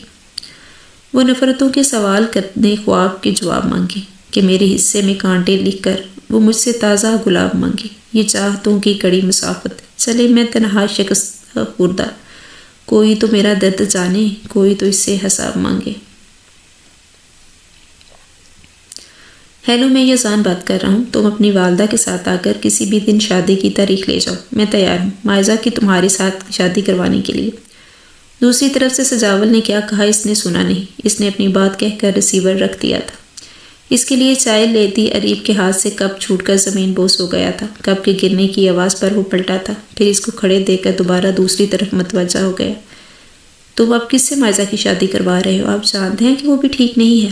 تم میرے معاملے میں بولنے کی ضرورت نہیں ہے، وہ اس کی بات کاٹ کر بولا تھا۔ اور ہاں سنو، اس کو چپ چاپ پلٹتے دیکھا تو پکارا، مائزہ کو بتا دو کہ میں نے اس کی شادی طے کر دی ہے، وہیں جہاں اس کی خوشی ہے۔ اور تم ہی کان کھول کر سن لو، مائزہ کی شادی سجاول سے ہو ضرور رہی ہے، لیکن اس کا مطلب یہ نہیں ہے کہ میں اس کی غلطی معاف کر چکا ہوں اور نہ ہی اپنی بہن کو معاف کیا ہے۔ تم سجاول سے ملو گی صرف میری بیوی بن کر اور مائزہ کی بابی بن کر، نہ کہ اس کی بہن بن کر۔ اگر ایسا ہوا تو ٹک ٹک ٹک دروازے پر دستک ہوئی تھی، جس کی وجہ سے یزان کی بات ادھوری رہ گئی تھی اور وہ بھی ہوش میں آئی تھی۔ گڈ مارننگ گدا، یہ آپ کو فائل دینے آیا تھا، یہ آفس جاتے ہوئے لیتے جائیے گا۔ نوفل نے فائل اس کی طرف بڑھاتے ہوئے کہا تھا۔ کیوں، تم آفس نہیں جا رہے؟ یزان نے فائل اس کے ہاتھ سے لیتے ہوئے پوچھا تھا۔ نہیں، آج سائٹ پر کچھ کام ہے، میرا وہاں جانا ہوگا، اس لیے اچھا اب میں چلتا ہوں۔ نوفل ناشتہ کر کے جانتا سب کچھ تیار ہے، اریب نے باہر جاتے نوفل سے کہا۔ اچھا، مختصر سا جواب دے کر چلا گیا۔ آپ بھی ناشتے کے لیے آ جائیں۔ وہ کمرے سے باہر نکلنے لگی تھی کہ یزان کی آواز پر رکی۔ اور میں نے جو تم سے کہا ہے وہ جا کر سب کو بتا دو، اور ہاں، بوا کے ساتھ جا کر مائزہ کی شادی کی شاپنگ کر لینا۔ جی اچھا، جو آپ کہیں، وہ کہتے ہوئے چلی گئی۔ ناشتے کی ٹیبل پر سب ہی تھے۔ مائزہ تمہیں ایک بات بتانی ہے، بلکہ آپ سب کو بھی یزان نے مائزہ کی شادی طے کر دی ہے، اور جس سے شادی طے ہونا پائی ہے وہ کوئی اور نہیں بلکہ سجاول بائی ہیں۔ اس کی بات پر ناشتہ کرتے سب افراد شاکڈ رہ گئے تھے۔ اس شخص نے جس کی زندگی برباد کی ہے، اسی سے ادا نے اس کی شادی طے کرتی ہے؟ اس نے نہایت ہی غصے میں کہا۔ کیا بات ہے حمزہ، اتنے غصے میں کیوں؟ یزان نے کرسی پر بیٹھتے ہوئے پوچھا تھا۔ ادا، یہ جو بھابی کہہ رہی ہیں کیا یہ سچ ہے؟ مائزہ کی شادی آپ سجاول سے کر رہے ہیں؟ حمزہ نے واپس بیٹھتے ہوئے پوچھا تھا۔ ہاں، میں اس کی شادی سجاول سے کروا رہا ہوں، اور تم دونوں رات کو میرے کمرے میں ملو، ساری تفصیل میں تم کو رات کو بتاؤں گا۔ اب جلدی سے ناشتہ کرو اور آفس کے لیے نکلو۔ یزان نے تو بس ٹوسٹ مکھن لگاتے ہوئے کہا تو اریب کو چائے بنانے کا کہا۔ اریب جو حمزہ کے بابی کے کہنے پر ہراساں سے کھڑی تھی، اس کے اشارے پر فوراً چائے بنانے لگی۔ پھر ان سب کے آفس جانے کے بعد بوا نے اس سے پوچھا، کیا تمہیں کچھ اور بھی بتایا ہے یزان نے؟ نہیں، انہوں نے مزید کچھ نہیں بتایا، یہ تو میں نے اتفاقاً طور پر سن لیا تھا، ورنہ ان کا کوئی ارادہ نہیں تھا مجھے بتانے کا۔ شاید آپ کو بتاتے، میں جا کر مائزہ کو بتاتی ہوں۔ ہاں چلو، میں بھی تمہارے ساتھ چلتی ہوں۔ وہ اس کے کمرے میں آئی تو وہ چپ کر کے بیٹھی تھی۔ مائزہ بیٹا، میری بات سنو، تمہاری بابی نے جو تم سے کہا ہے وہ تمہاری شادی سجاول سے ہو رہی ہے۔ بوا، میں اس شخص سے کبھی شادی نہیں کروں گی، آپ ادا کو منع کریں، میں اس شخص کے ساتھ نہیں رہ سکتی۔ تم رہ سکتی ہو یا نہیں یہ تمہیں پہلے سوچنا چاہیے تھا۔ تمہاری شادی تمہاری پسند سے ہی ہو رہی ہے۔ اتوار کے دن سجاول کے گھر والے آ رہے ہیں، اب مزید تمہاری کوئی بات نہیں مانی جائے گی۔ اب اور کتنا بے عزت کرنا ہے تم نے، اب اور بکواس کرنے کی ضرورت نہیں ہے، تم میرے ساتھ ہو۔ یزان نے پہلے مائزہ کو سنایا، پھر دم بخود کھڑی اریب سے کہا، نوفل نے جو فائل اسے دی تھی وہ یہیں پر بھول گیا تھا، تو اس کو لینے کے لیے وہ آیا تھا کہ مائزہ کی آواز سن کر اس کے کمرے کی جانب بڑھایا اور پھر اس کا اپنا فیصلہ سنا کر اریب کو ساتھ لیے کمرے میں چلا آیا۔ اور وہ والی فائل لا کر جو میں نے کل رکھنے کو کہا تھا، یہ لے فائل۔ اریب نے جلدی جلدی اس سے فائل نکال کر اسے دی۔ کچھ اور چاہیے تو بتا دے، اس نے ڈرتے ڈرتے پوچھا تو وہ اسے گھورتے ہوئے فائل لیے چلا گیا۔ اس کے جاتے ہی اریب نے قدرے سکون کا سانس لیا تھا۔ مائزہ آپ نے صبح سے کچھ نہیں کھایا، اب آپ کھانے سے انکار کر رہے ہیں، پلیز تھوڑا سا کھا لے۔ اریب نے کھانے کی ٹرے اس کے سامنے رکھتے ہوئے کہا تھا، بھابھی پلیز یہ کھانا آپ لے جائیں، میں نہیں کھاؤں گی۔ ادا کیوں مجھے اس بے وفا سے بیاہنا چاہتے ہیں؟ پلیز آپ ادا سے کہیں، میں اس سے تو کیا کسی سے بھی شادی کرنا نہیں چاہتی۔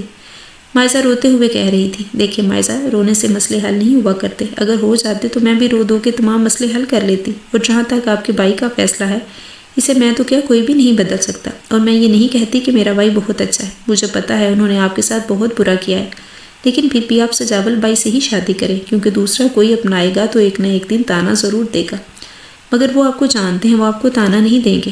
کیوں نہیں دے سکتا؟ اس نے مجھ سے کہا تھا کہ میں کیسے یقین کر لوں کہ یہ بچہ میرا ہی ہے، کسی اور کا نہیں۔ آپ کو کیا پتہ اس نے کیسے کیسے الفاظ استعمال کیے ہیں؟ مائزہ اس کی بات کاٹ کر بولی تو اریب ایک دم ہی خاموش ہو گئی تھی۔ لیکن میں بھی اب اس شخص کو دل سے نہیں نکال پا رہی ہوں، بھابھی میں کیسے اس شخص کے ساتھ شادی کر لوں جس نے میری عزت میرے بھائیوں کے سامنے دو کوڑی کی کرتی ہے۔ میں تو ادائی اذان نوفل اور حمزہ سے نظر تک نہیں ملا پاتی ہوں، میرا دل چاہتا ہے کہ میں ان کے سامنے آنے سے پہلے ہی مر جاؤں، میری وجہ سے آج میری بھابھی کے روپ میں میرے سامنے ہے۔ بھابھی میں نے آپ کے ساتھ بھی بہت برا کیا ہے، پلیز ہو سکے تو مجھے معاف کر دیں، آپ تو اپنے بھائی اور اماں سے بھی نہیں مل سکتے، صرف میری وجہ سے مجھے معاف کر دیں۔ اس نے اریب کے سامنے ہاتھ جوڑتے ہوئے کہا تھا، پلیز ایسا مت کرو، مجھے تم سے کوئی شکایت نہیں ہے، مجھے یقین ہے ایک دن تمہارے بھائی سب کچھ بھول جائیں گے اور سجاول بھائی کو معاف کر دیں گے، تم دعا کرو میں اپنے بھائیوں اور اماں سے مل سکوں، ابھی تو میں اپنوں کا نام بھی نہیں لے سکتی۔ اریب نے اپنی آنکھوں میں آئی نمی کو صاف کیا تھا، تم کھانا کھا لو اور جو تمہارے ادا کہیں وہ مان لینا، اور کبھی غلط فیصلہ نہیں کریں گے، اس فیصلے کے پیچھے ان کی سوچ ضرور ہوگی۔ ارے واہ بھابھی، آپ کو تو ادا بہت اچھی طرح سمجھ آ گئی ہے، کیا آپ کو ان سے محبت ہو گئی ہے؟ نرمین جو کافی دیر سے خاموش بیٹھی تھی اب شرارت سے بولی تھی۔ اریب ایک دم ہی چپ گئی، گالوں پر سرخی دوڑ گئی تھی۔ بدتمیز چپ ہو جاؤ، مائزہ تم کھانا کھا لو، میں ذرا حمزہ اور نوفل کو دودھ دے کر آتی ہوں۔ دودھ کے گلاس لے کر اپنے کمرے کی جانب چلی آئی کیونکہ وہ یزان کے ساتھ ہی بیٹھے تھے۔ اس کے داخل ہونے پر وہ لوگ خاموش ہو گئے تھے۔ اس نے جلدی سے دودھ کا گلاس ٹیبل پر رکھے اور جلدی سے باہر آ گئی اور باہر لان میں چلی آئی۔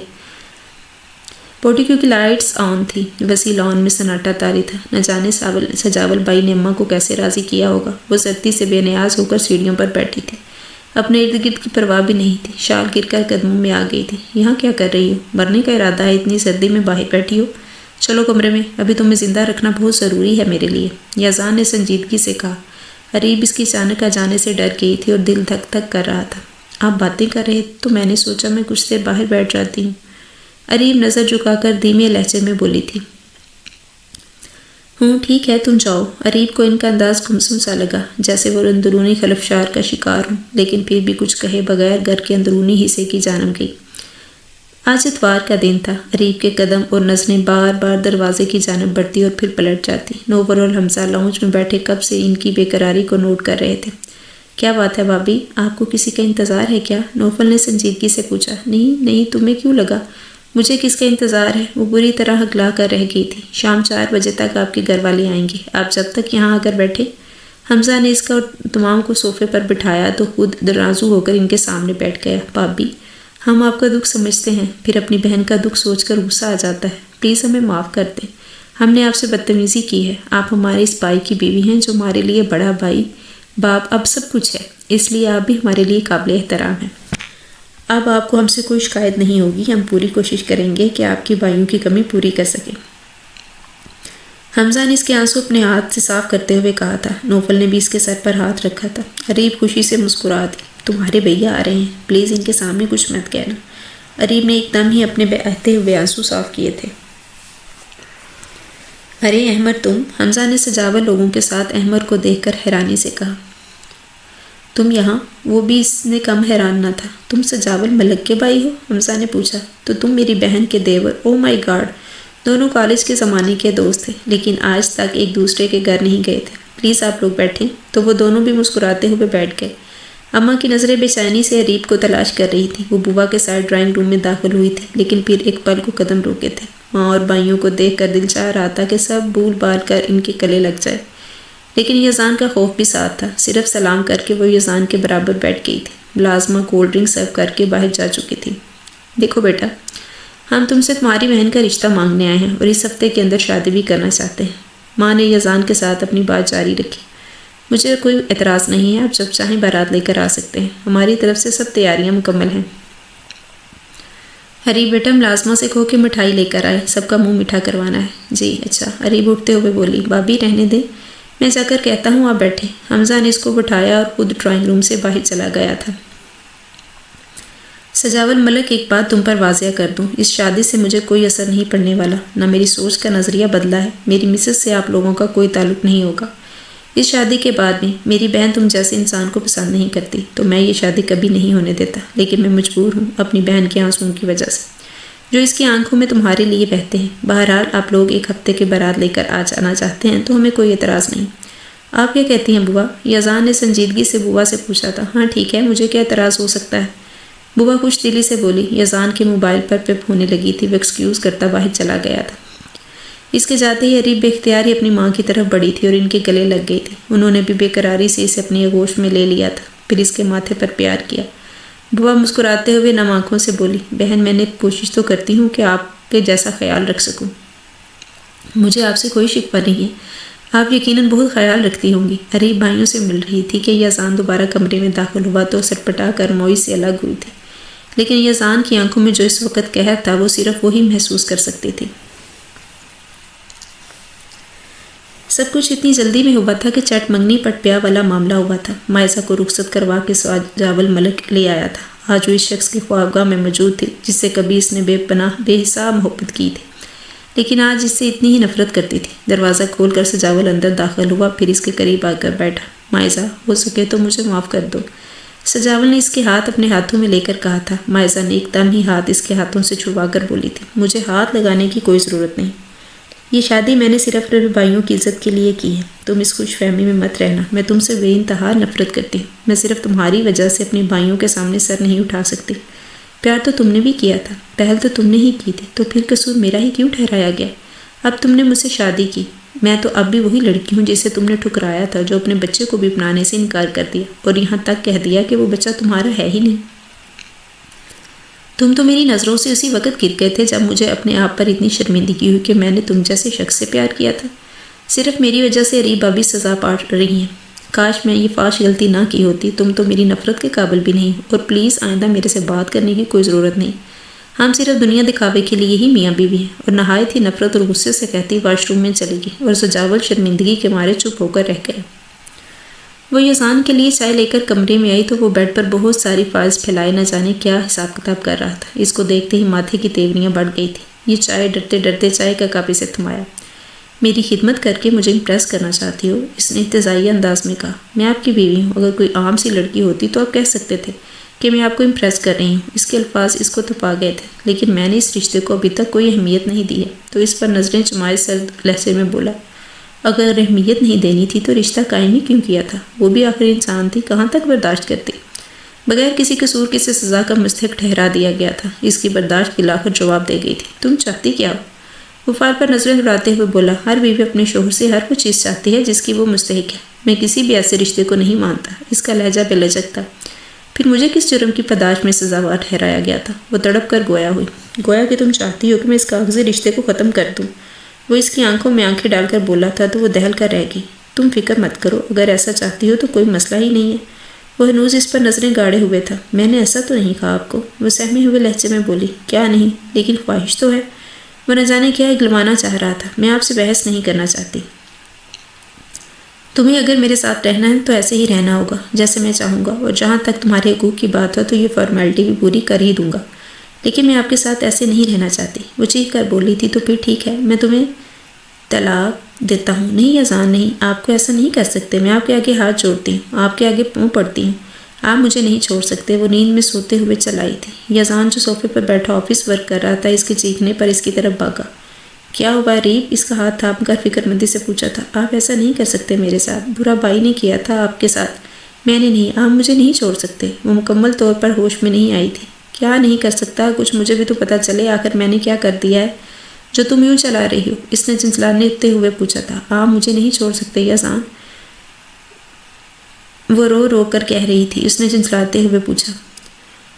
اب کی بار یزدان کو شدید تاؤ آیا تھا تو اس نے تقریباً جھنجھوڑ ڈالا تھا۔ وہ آنکھیں کھول کر یزدان کو کافی دیر تک دیکھتی رہی، پھر اپنے ماتھے سے بہتے پسینے کو صاف کیا۔ تو وہ کیا سب خواب تھا؟ یعنی یزدان نے مجھے خواب میں طلاق دی تھی؟ او خدایا، تیرا لاکھ لاکھ شکر ہے یہ خواب تھا۔ وہ دل ہی دل میں خدا کا شکر ادا کر رہی تھی۔ کیا ہوا؟ کیا کیا ہے؟ میں نے کچھ بتانا پسند کریں گی آپ؟ وہ غمگین آواز میں بولی۔ وہ میں نے خواب میں دیکھا کہ آپ نے مجھے ایک ہی دم پھوٹ پھوٹ کر رو رہی تھی۔ یزدان تو گویا پتھر کا ہو گیا تھا۔ وہ اس لڑکی کو آج تک دکھ اور تکلیف کے کچھ نہیں دے پایا تھا اور اسے اتنی شدید محبت کرتی تھی کہ خواب میں بھی اس سے جدا نہیں ہو سکتی تھی۔ بے اختیار ہی اپنے قریب کیا تھا اور اس کے آنسو اپنی پوروں سے صاف کیے۔ عریب نے قدرے حیرانی سے اس کا یہ انداز دیکھا تو انجانے جذبے سے تپا چہرہ اور لو دیتی آنکھیں اس پر جمی تھیں۔ آخر وہ کب تک اور کہاں تک خود کو بچاتا؟ اس کو اپنی باہوں کے گھیرے میں لے لیا۔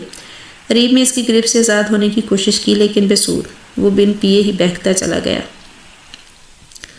سجاول ملک جتنا اس کے قریب ہونے کی کوشش کرتا وہ اتنا ہی اس سے دور بھاگتی۔ باقی سب گھر والوں کے ساتھ بھی اس کا رویہ بہت اچھا تھا۔ اماں کا اور معیز اور احمد کا وہ بہت خیال رکھتی تھی۔ پتھر تھی تو صرف اس کے لیے۔ ان 3 مہینوں میں اس سے کس طریقے سے معافی نہ مانگی تھی، لیکن اس کا دل موم نہ ہوا تھا۔ مائسا، میری شرٹ کا بٹن ٹوٹ گیا ہے، پلیز لگا دو، آفس آنے میں دیر ہو رہی ہے۔ سجاول نے شرٹ پہنتے ہوئے کہا۔ مجھے اتار کر دے دو، میں لگا دیتی ہوں۔ اس کی وارڈروب سے سوٹنگ بکس نکالتے ہوئے کہا۔ ایسے ہی لگا دو، مجھے ویسے ہی دیر ہو رہی ہے، اتارنے اور پہننے میں ٹائم ویسٹ ہوگا۔ وہ پرفیوم اسپرے کرتے ہوئے بولا تو وہ جھنجھلاتی ہوئی بٹن لگانے لگی۔ بٹن لگاتے وقت پہ وہ غور سے تکے گیا اور اس کے قریب ہو کر بھی بہت دور تھی۔ وہ اس کے بہت قریب تھی۔ احساسات بہت عجیب سے ہو رہے تھے۔ بے اختیار ہی اس کے گرد حصار باندھا تھا۔ مائسا اچانک اس استاد پر گڑگڑا گئی تھی۔ جھٹکے سے اس کی گریف سے آزاد ہوئی تھی۔ تمہاری ہمت کیسے ہوئی مجھے چھونے کی؟ تم کیا سمجھتے ہو اس طرح میرے دل میں جگہ پالو گے؟ تو یہ تمہاری بھول ہے۔ وہ نہایت ہی غصے میں کہتی باہر چلی گئی۔ سجاول بے بسی سے سر دونوں ہاتھوں میں تھام کر بیٹھ گیا تھا۔ کاش تم مجھے ایک بار معاف کر دو، لیکن میں بھی ہمت نہیں ہاروں گا۔ میں دوبارہ تمہارے دل میں وہ مقام حاصل کر کے رہوں گا۔ یہ سجاول ملک کا اپنے آپ سے عہد ہے۔ بوا فون پر مائسا سے گفتگو کر رہی تھی۔ وہ بھی ان کے قریب آ کر بیٹھ گئی۔ یہ لو بیٹا، اپنی بھابھی سے بات کر لو۔ بوا نے ریسیور اس کی جانب بڑھایا۔ ہیلو، السلام علیکم بھابھی، کیسی ہیں آپ؟ مائسا نے خوش دلی سے پوچھا تھا۔ وعلیکم السلام، تم کیسی ہو اور باقی سب گھر والے کیسے ہیں؟ سب ٹھیک ہے، یہ اماں پاس ہی بیٹھی ہیں، بات کریں۔ اس نے ریسیور ماں کو تھما دیا۔ السلام علیکم اماں، کیسی ہیں آپ؟ عریب نے خوش ہوتے ہوئے پوچھا۔ میں ٹھیک ہوں، تم کیسی ہو؟ یزان کیسا ہے؟ تم لوگ خوش تو ہو؟ میں ٹھیک ہوں اور یزان بھی ٹھیک ہے، میں بہت خوش ہوں اماں، آپ میری فکر مت کیا کریں۔ اماں یزان بھی بہت اچھے ہیں، وہ باہر سے ہی سخت نظر آتے ہیں لیکن دل کے بہت اچھے ہیں، آپ ان کی طرف سے دل برا نہ کریں، سچی کہہ رہی ہوں میں۔ اس کی اس طرح یزان کی طرفداری کرنے پر اماں کو بے اختیار ہنسی آ گئی تھی۔ اماں، یہ بوا آپ سے کچھ بات کرنا چاہتی ہیں۔ اس نے ریسیور بوا کو تھمایا تو پھر بھی ان کے برابر ہی بیٹھ گئی تھی۔ بہن، آپ کے لیے خوشخبری ہے، خیر سے آپ نانی بننے والی ہیں، بوا نے ہنستے ہوئے بتایا۔ دونوں طرف اماں تو خوشی سے رو پڑی تھی۔ آپ کو بھی مبارک ہو۔ سچ پوچھے تو یقین ہی نہیں ہو رہا کہ میری بیٹی ماں بننے والی ہے، ابھی کل تک تو وہ کچھ چھوٹی سی تھی۔ اماں کی خوشی سے آواز کانپ رہی تھی۔ یہ مائسا عریب سے بات کرنا چاہ رہی ہے، میری بھی بات کروائیے۔ مبارک ہو بیٹا، اور ہاں اپنا خیال رکھنا۔ اماں نے چند اور مزید نصیحتیں کی تھیں۔ وہ دوسری طرف مائسا کی چہکتی ہوئی آواز آئی۔ بھابھی، اتنی اچھی خبر ابھی آپ سنا رہی ہیں، اب میری طرف سے آپ کو اور ادا کو بہت مبارک ہو۔ مائسا نے شرارتی لہجے میں کہا تو وہ شرما کر رہ گئی۔ میں کل پرسوں آؤں گی آپ کی طرف، اپنا خیال رکھنا، آپ فون رکھتی ہوں، خدا حافظ۔ اس نے بھی ریسیور رکھ دیا تھا۔ پھر دل گرفتگی سے سوچا کہ بچے کے باپ کو اس کے ہونے نہ ہونے سے کوئی فرق نہیں پڑتا، کاش مجھے ان کی محبت مل جائے۔ پتہ نہیں کب ان کا غصہ ختم ہوگا اور کب مجھے وہ محبت کی نظر سے دیکھیں گے بھی یا نہیں، پتہ نہیں چلا کب اور کیسے آنکھوں کے رستے وہ دل میں اتر گئے تھے کہ ان کو کھو جانے کے احساس سے ہی جان جانے لگتی تھی۔ وفا میں اب ہنر اختیار کرنا ہے، سچ کہے یا نہ کہے اعتبار کرنا ہے، کبھی تو دل میں چھپے زخم بھی نمایاں ہوں، کبا سمجھ کر دل تار تار کرنا ہے۔ خدا خیر، یہ کوئی ضد ہے یا شوق ہے محسن، خود اپنی جان کے دشمن سے پیار کرنا ہے۔ وقت کا کام گزرنا تھا، وہ گزر رہا تھا۔ عریب نے 2 خوبصورت بیٹیوں کو جنم دیا تھا لیکن اس کی خود کی جان کو خطرہ تھا۔ آپریشن تو ٹھیک ہو گیا تھا لیکن آخری وقت میں بی پی شوٹ ہو جانے کی وجہ سے وہ انڈر آبزرویشن تھی۔ اگلے 24 گھنٹے بہت اہمیت رکھتے تھے۔ سب کے لبوں پر دعا تھی۔ اماں ہسپتال میں جائے نماز بچا کر دعا گو تھی۔ یزدان بے قراری سے ٹہل رہا تھا۔ یہ بے چینی مجھے کیوں ہو رہی ہے؟ کیوں اس کے کھو جانے کے احساس سے جان نکلتی محسوس ہو رہی ہے؟ اگر اس کو سے ہو گیا، یہاں پہنچ کر اس کا دماغ موف ہو رہا تھا۔ نہیں یا اللہ، تو بہت ہی غفور الرحیم ہے، اس کی زندگی عنایت فرما، صرف ایک بار اسے مجھے لوٹا دے۔ یزدان کو اب محسوس ہوا تھا کہ وہ اس کی زندگی میں کتنی اہمیت رکھتی ہے۔ اس نے آہستہ آہستہ ہی اس کے دل میں مقام بنا لیا تھا۔ وہ اپنی آنکھوں میں آئی نمی چھپانے کی غرض سے ہسپتال سے نکلتا چلا گیا۔ بوا اس کو باہر جاتے دیکھ کر روتی آنکھوں سے مسکرا دی تھی۔ آخر تمہارے دل کو جیت ہی لیا یزدان، اس کو کچھ نہیں ہوگا انشاءاللہ، وہ لوٹ آئے گی، تمہارے لیے اسے آنا ہی ہوگا۔ بوا بیگی آنکھیں صاف کرتے ہوئے اپنے دل میں گویا ہوئی تھی۔ مجھے ریف سے یہ نہیں کہنا چاہیے تھا، میں نے اسے بہت ہرٹ کیا ہے۔ وہ بے مقصد ہی گاڑی سڑکوں پر دوڑاتے ہوئے مسلسل سوچے جا رہا تھا۔ وہ میری ہی اولاد کو پیدا کرنے کی اذیت جھیل رہی تھی۔ میں نے اس کا شکریہ ادا کرنے کی بجائے یہ کہا کہ دنیا کی ساری عورتیں ماں بنتی ہیں، تم کوئی انوکھی ماں بن نہیں رہی۔ اس وقت اس کے چہرے پر کیسی اذیت چھائی تھی۔ او گاڈ، یہ میں نے کیا کر دیا؟ وہ تمہاری بیوی ہے یزدان حسن، اگر وہ تم سے محبت کرتی ہے تو یہ اس کا حق ہے، اور اس کا مطلب یہ نہیں کہ تم اس کا ناجائز فائدہ اٹھاؤ۔ اس کے دل نے عریب کے حق میں گواہی دی تھی۔ یزدان، تم بہت بزدل ہو، تم اسے نظر بھر کر نہیں دیکھتے تھے۔ مبادا تمہاری نظریں پلٹنے سے انکار نہ کرتے، تم بھی اسے چاہنے لگے تھے، اپنی انا کی وجہ سے آگے نہیں بڑھے۔ ابھی بھی وقت ہے، سمجھ جاؤ۔ قصور تمہاری اپنی بہن کا تھا اور سزا اسے ملی۔ وہ تو تمہیں جانتی تک نہیں تھی، لیکن پھر بھی اس نے تمہارے گھر والوں کو سنبھالا، تمہارے ہر ظلم و ستم کو صبر و تحمل سے برداشت کیا۔ تم نے اس کے گھر والوں سے ملنے سے منع کیا، وہ نہیں ملی، اور تم نے کہا جو اس نے کیا۔ آج وہ تمہیں خوبصورت بیٹوں سے نواز کر خود موت کی دہلیز پر کھڑی ہے۔ تم تو ہمیشہ صحیح فیصلہ کرتے تھے، پھر اس کے لیے تمہارا دل کیوں موم نہیں ہوا؟ اس کو اس کا ہی ضمیر ملامت کر رہا تھا۔ صرف ایک بار لوٹ آؤ، زندگی میں اپنی ہر زیادتی کا ازالہ کرنے کے لیے تیار ہوں۔ ونڈ سکرین پر عریب نمودار ہو گئی تھی، خوبصورت سے نین نقش میں اور بیگی آنکھوں کے ساتھ۔ یاد آ رہا تھا کہ تمہاری آنکھیں کتنی خوبصورت ہیں، تم کس قدر دلکش ہو۔ آج محسوس کر رہا ہوں، میری ہم سفر میری دنیا میں واپس لوٹ آؤ، تم نہ ہونے کو میرے پاس رہتی ہوں۔ مجھے آج احساس ہوا مجھے تم سے بہت محبت ہے، میں تمہارے بغیر کچھ بھی نہیں۔ یہ جو زیست کا سفر ہے، یہ جو رشتہ ہے میرا، تم اگر ساتھ نہ دو گے تو یہ کس طرح گھٹے گا؟ میری سوچ کی حدوں تک یہ گمان مجھے کیسے آئے؟ کوئی پل بنا تمہارے بھلا کیسے بیت جائے؟ میرے پاس تم نہیں ہو، میرے پاس تم کب تک نہیں ہو؟ میری یاد کے نگر میں، میرے خواب کے سفر میں، میری سوچ کی تہوں تک، میری آنکھوں کے بور میں، میرے دل میں، جان میں، تن میں، میری حسرتوں کے بن میں، میرے دل کی تیرگی میں، میری شب کی روشنی میں، ہاں تم ہی ہو، میری ہر دعا کا محور، بس ایک آرزو تمہاری۔ اسی آرزو سے آگے کوئی رستہ نہیں ہے۔ تمہیں کس قدر ہے چاہا تمہیں یہ پتہ نہیں ہے۔ اس نے تھک کر ریورس گیئر میں گاڑی کو ڈالا۔ ابھی وہ ٹرن لینے ہی والا تھا کہ موبائل کی بب بج اٹھی۔ ہیلو ادا، بھابھی کو ہوش آ گیا ہے، آپ جلدی سے اسپتال آ جائیں۔ دوسری طرف سے نوفل نے اسے زندگی کی نوید دی تھی۔ میں ابھی پہنچتا ہوں، میں 10 منٹ میں۔ اس کے انگ انگ سے خوشی ظاہر ہو رہی تھی۔ موبائل آف کر کے گاڑی فراٹے بننے لگی تھی۔ کرول ڈیل میں سے سجاول مل گیا تھا، یہ تو سب کچھ بھول کر اس کی جانب بڑھا تھا۔ کیسی ہے وہ؟ لہجے میں بے قراری تھی۔ سجاول نے حیرانگی سے اس کی بے قراری نوٹ کی، پھر ایک دم ہی سکون ہو گیا۔ اسے پتہ چل گیا تھا کہ اس کی بہن کی زندگی کی تمام مشکلیں ختم ہونے والی ہیں۔ اب اس کے دامن میں خوشیاں ہی خوشیاں ہوں گی۔ سب ٹھیک ہے، روم میں شفٹ کر دیا گیا ہے، سب وہیں پر ہیں، غریب کے پاس۔ سجاول مسکراتے ہوئے بولا تھا۔ ڈاکٹر نے کیا کہا ہے؟ آپ کوئی خطرے والی بات تو نہیں ہے؟ نہیں، سب ٹھیک ہے، تم فکر مت کرو، سجاول نے اس کی فکر مندی کے جواب میں کہا تھا۔ لیکن پھر بھی اسے تسلی کے لیے ڈاکٹر سے مل کے آتا ہوں۔ یزدان ڈاکٹر کے روم کی جانب بڑھ گیا تھا۔ اللہ تعالیٰ نے اس کو جڑواں بیٹوں کی نعمت سے نوازا تھا۔ اس خاندان میں اس کی جڑیں کس قدر مضبوط ہو گئی تھی، اللہ نے اس کی ماں جیسے رتبے پر فائز کر دیا تھا۔ اس کے قدموں تلے جنت آ گئی تھی۔ پہلی بار اپنے بیٹوں کو گود میں لے کر وہ شدتوں سے رو پڑی تھی۔ ہسپتال میں اس کے ساتھ بوا اور اماں رکی تھی۔ ہفتے بعد ہی وہ ہسپتال سے ڈسچارج ہو کر گھر آ گئی تھی۔ یزدان نہ تو اس سے ملنے آیا تھا اور نہ ہی اپنے بیٹوں کو دیکھنے۔ تو کیا انہیں اپنی اولاد سے بھی کوئی لگاؤ نہیں؟ میری تو سرے سے کوئی اہمیت ہی نہیں، اس کی وجہ ہے، لیکن یہ تو ان کی اپنی اولاد ہے، ان سے کیسی نفرت؟ اس نے نہایت ہی دکھ سے سوچا۔ یزدان اس کا سامنا کرنے سے کترا رہا تھا۔ ایک عجیب سی جھجک تھی جو اسے آگے نہیں آنے دے رہی تھی، لیکن آج آفس سے آنے کے بعد اپنے کمرے میں بڑی بےتابی سے داخل ہوا تھا اور بچوں کے کارڈ کی جانب بڑھا تھا اور بے اختیار ہی سوئے ہوئے شہزادوں کو پیار کیا۔ اس کے سوئے ہوئے احساسات بڑی شدت سے جاگے تھے۔ مان کمرے کا دروازہ کھول کر ریب اندر داخل ہوئی تھی اور اس کی غیر متوقع آمد پر چونکی تھی۔ وہ والہانہ انداز میں بچوں کو پیار کر رہا تھا۔ ریب اس کے انداز پر حیرتوں کے سمندر میں غوطہ زن تھی۔ یہ وہ اولاد تھی جس کے بارے میں کبھی بھول کر بھی ریب سے بات نہ کی تھی، اور کیسے پیار لٹا رہا تھا یزان۔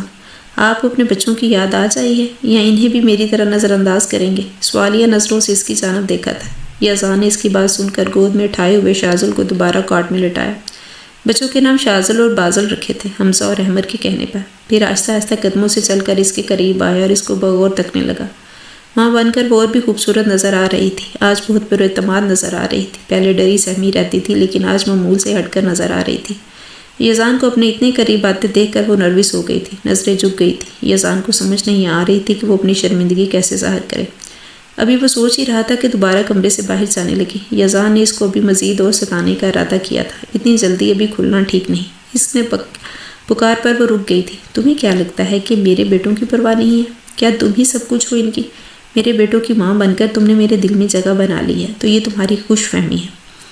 ایسا کچھ بھی نہیں ہے، اور ہاں، چاہے میں نے اپنی اولاد کی خوشی شیئر کی ہو یا نہ کی ہو، لیکن وہ میری اولاد ہے، وہ میرے ہی بیٹے کہلائیں گے۔ یزان کے لہجے میں فخر بول رہا تھا۔ ریب پتھر کی مورت کی مانند اپنی جگہ کھڑی رہی۔ آپ کبھی بھی نہیں بدل سکتے یزان، آپ ہمیشہ دکھ ہی دیتے آئے ہیں، اور آج کون سے الگ ہیں گے؟ میں ہی پاگل ہوں جو آپ سے اچائی کی امید باندھتی ہوں۔ یہ کہتے ہی وہ کمرے سے چلی گئی تھی۔ کچھ دن اور مزید تمہیں تنگ کرنے کا ارادہ ہے میری جان، پھر تمہاری ہر شکایت دور کر دوں گا۔ یزان کے چہرے پر بڑی دل فریب مسکراہٹ تیر آئی تھی۔ اماں، وہ آگے کچھ کہے بنا ہی مائزہ رونے لگی۔ کیا بات ہے مائزہ، رو کیوں رہی ہو؟ اماں نے پریشان ہو کر پوچھا۔ اماں، وہ انہیں ہوش نہیں آ رہا۔ میں انہیں اٹھانے لگی تو پتہ لگا انہیں تیز بخار ہے اور بالکل ہی بے ہوشی کی حالت میں ہے۔ میری تو کچھ سمجھ میں نہیں آ رہا میں کیا کروں، اس نے اپنے آنسو پوچھتے ہوئے کہا تھا۔ ارے تو ڈاکٹر کو بلاؤ۔ وہ اٹھ کھڑی ہوئی اور مائزہ کے ساتھ اس کے بیڈ روم میں داخل ہوئی اور سجاول کے قریب بیٹھ گئی۔ مائزہ ان کی فیملی ڈاکٹر کو فون کرنے لگی۔ جاؤ برف والا پانی لاؤ، ٹھنڈے پانی کی پٹیاں رکھتے ہیں۔ جی میں ابھی لاتی ہوں۔ بس ڈاکٹر ہاشمی بھی آتے ہی ہوں گے، کہہ رہے تھے کہ 10 منٹ میں پہنچ رہا ہو۔ وہ بتاتے ہی کمرے میں چلی گئی تھی۔ پھر تھوڑی دیر بعد ٹھنڈے پانی کا باؤل لے کر آئی۔ تم جب تک پٹیاں رکھو میں ابھی آتی ہوں۔ اماں اس کو کہتے ہی کچن میں چلی گئی۔ ڈاکٹر ہاشمی کے آتے ہی وہ اس کے قریب سے اٹھی تھی اور ڈاکٹر کو بیٹھنے کی جگہ دی تھی۔ وہ اس کا معائنہ کرنے کے بعد بولے، ڈپریشن کی وجہ سے بخار ہو گیا ہے، زیادہ پریشان ہونے کی ضرورت نہیں ہے، یہ دوائیاں وقت پر دیتی رہیں اور ٹھنڈے پانی کی پٹیاں رکھتی رہیں۔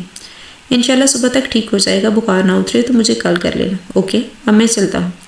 آئیے انکل، میں آپ کو باہر تک چھوڑ کر آتی ہوں۔ تھینک یو بیٹا، آپ یہاں رہو، میں خود چلا جاؤں گا۔ اوکے، اللہ حافظ۔ ان کے جانے کے بعد وہ پھر سے پٹیاں رکھنے لگی تھی۔ اماں کی مدد سے اس نے سجاول کو دوائی کھلائی تھی اور پھر اماں کو بھی آرام کرنے کا کہہ کر ان کے کمرے میں بھیج دیا اور خود اس کے قریب بیٹھ گئی تھی۔ نہ جانے کس پیر سجاول کی آنکھ کھلی تو وہ اس کے قریب اپنے ہی بازوؤں میں سر دیے سو رہی تھی۔ اس کو ایسے ہی رہنے دینا، اور خود کمبل اوڑھ کر سونے لگا کیونکہ اب مصنوعی بیمار رہ کر تیمارداری کروانا چاہتا تھا۔ صبح جب وہ اس کو ناشتہ کروانے کے بعد دعا دے رہی تھی تب اس نے دعا کھانے سے انکار کر دیا تھا۔ تم دعا کیوں نہیں کھا رہی؟ اس نے حیرانگی سے کہا۔ میری مرضی میں نہیں کھا رہا، اس نے بڑے آرام سے جواب دیا، پر مجھے کھلانی ہے، چپ کر کے کھا لو۔ مائزہ نے غصے میں کہا، کھا لوں گا، اب تم مجھے معاف کر دو پلیز، ایک بار معاف کر دو، ورنہ یوں ہی مر جانے دو۔ اچھا ہی ہے، میرے مرنے سے تمہاری جان چھوٹ جائے گی۔ سجاول نے تلخی سے کہا، تم اس طرح کیوں باتیں کرتے ہو؟ کیوں ہر لمحے مجھے اذیت دیتے ہو؟ اگر تم نے ایسی کوئی بات کی تو میرے سے برا کوئی نہیں ہوگا۔ اس نے تیزی سے اس کا بازو تھام کر اپنی طرف موڑا تھا۔ کیوں میں ایسا نہ کہوں؟ مانتا ہوں غلطی مجھ سے ہوئی ہے، لیکن اس کی سزا بھی تو پائی ہے۔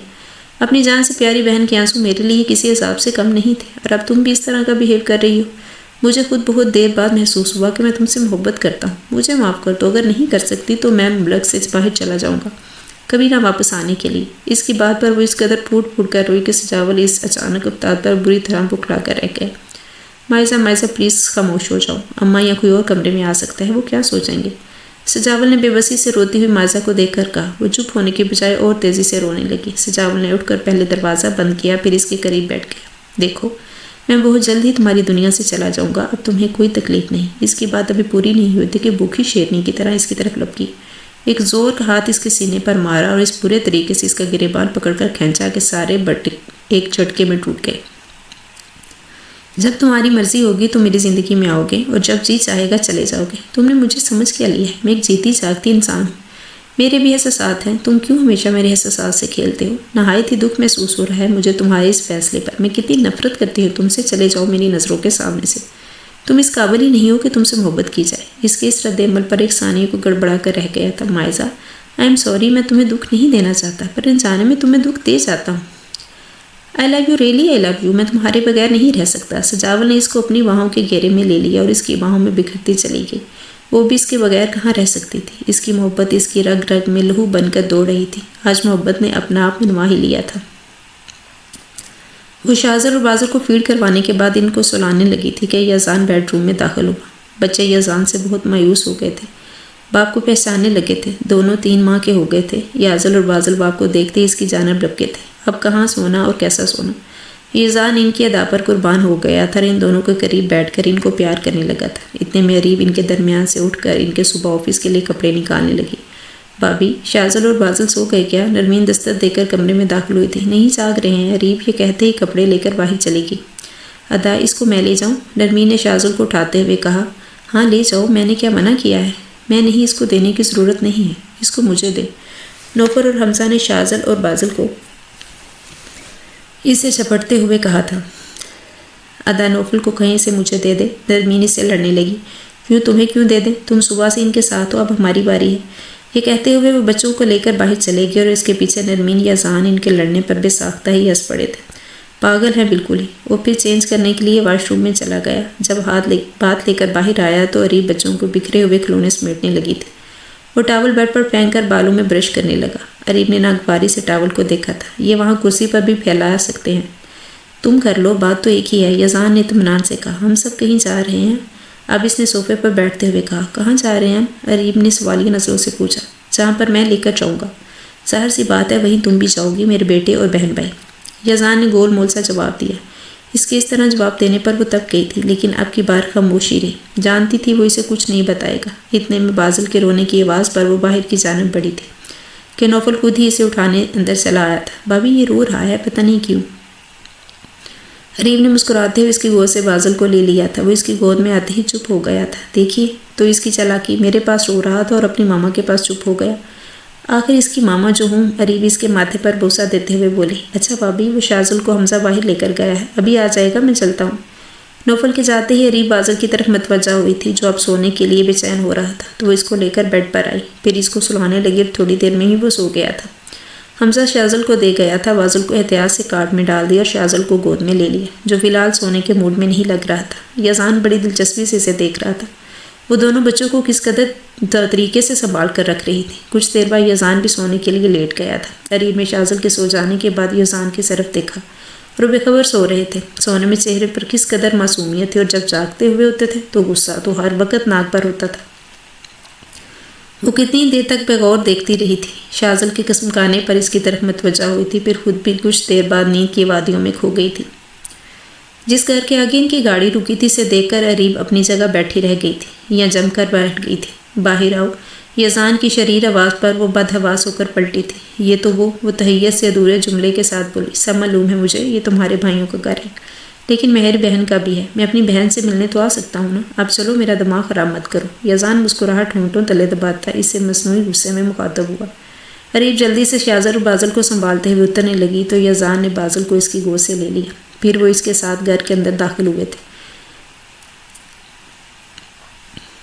وائس مین نوفل اور حمزہ سب اندر جا چکے تھے۔ اریب کی آنکھیں ضبط سے سرخ ہو رہی تھی۔ اس نے ترچھی نگاہ سے اریب کو دیکھا تھا، جو بمشکل صبر و برداشت کا مظاہرہ کر رہی تھی۔ ادا، آپ لوگ، مجھے تو یقین ہی نہیں ہو رہا۔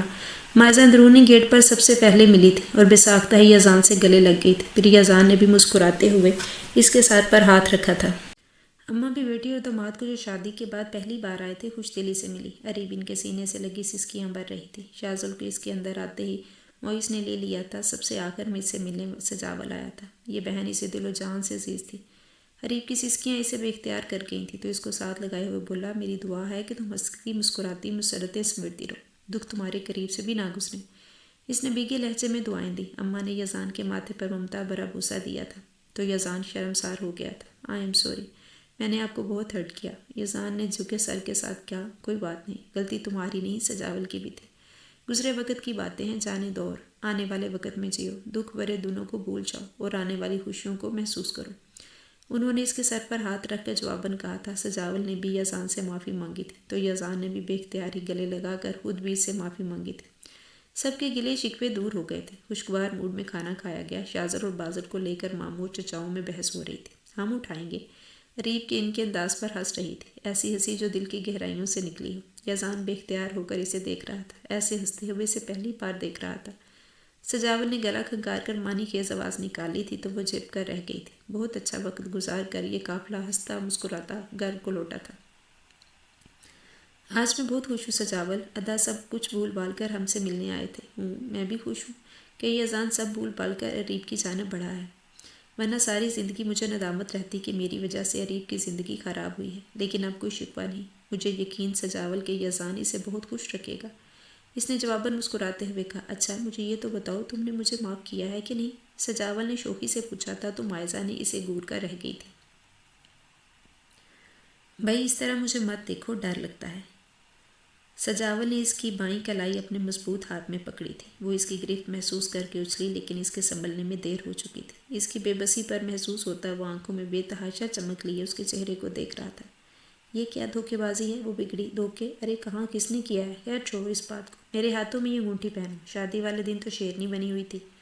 وہ کیس میں سے انگوٹھی نکالتے ہوئے شرارت سے بولا تھا تو مائزہ نے مسکراتے ہوئے اپنے بائیں ہاتھ آگے بڑھا دیا۔ تیسری انگلی میں انگوٹھی پہنا کر وہ کئی لمحوں تک اس مکروتی انگلیوں والا ہاتھ اپنے ہاتھ کی گرفت میں لیے بیٹھا رہا تھا۔ میں ایک بات سوچ رہا ہوں مائزہ۔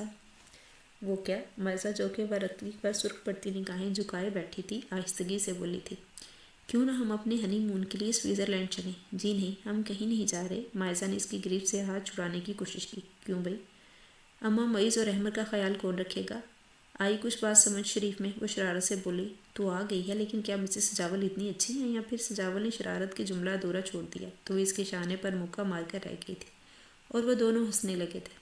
اریب میری بات سنو، مجھے تم سے کچھ کہنا ہے۔ اریب جو شازر اور بازل کو ان کے کارٹ میں ڈال رہی تھی اس کی آواز پر چونک گئی، لیکن پھر بھی بچوں کی طرف متوجہ رہی۔ ان پر اچھی طرح کمبل اوڑھا اور خود واش روم میں چلے گئی۔ پھر کافی دیر بعد چینج کر کے آئی تو یزان اپنے بیٹوں کے پاس کھڑا ان کو پیار کر رہا تھا۔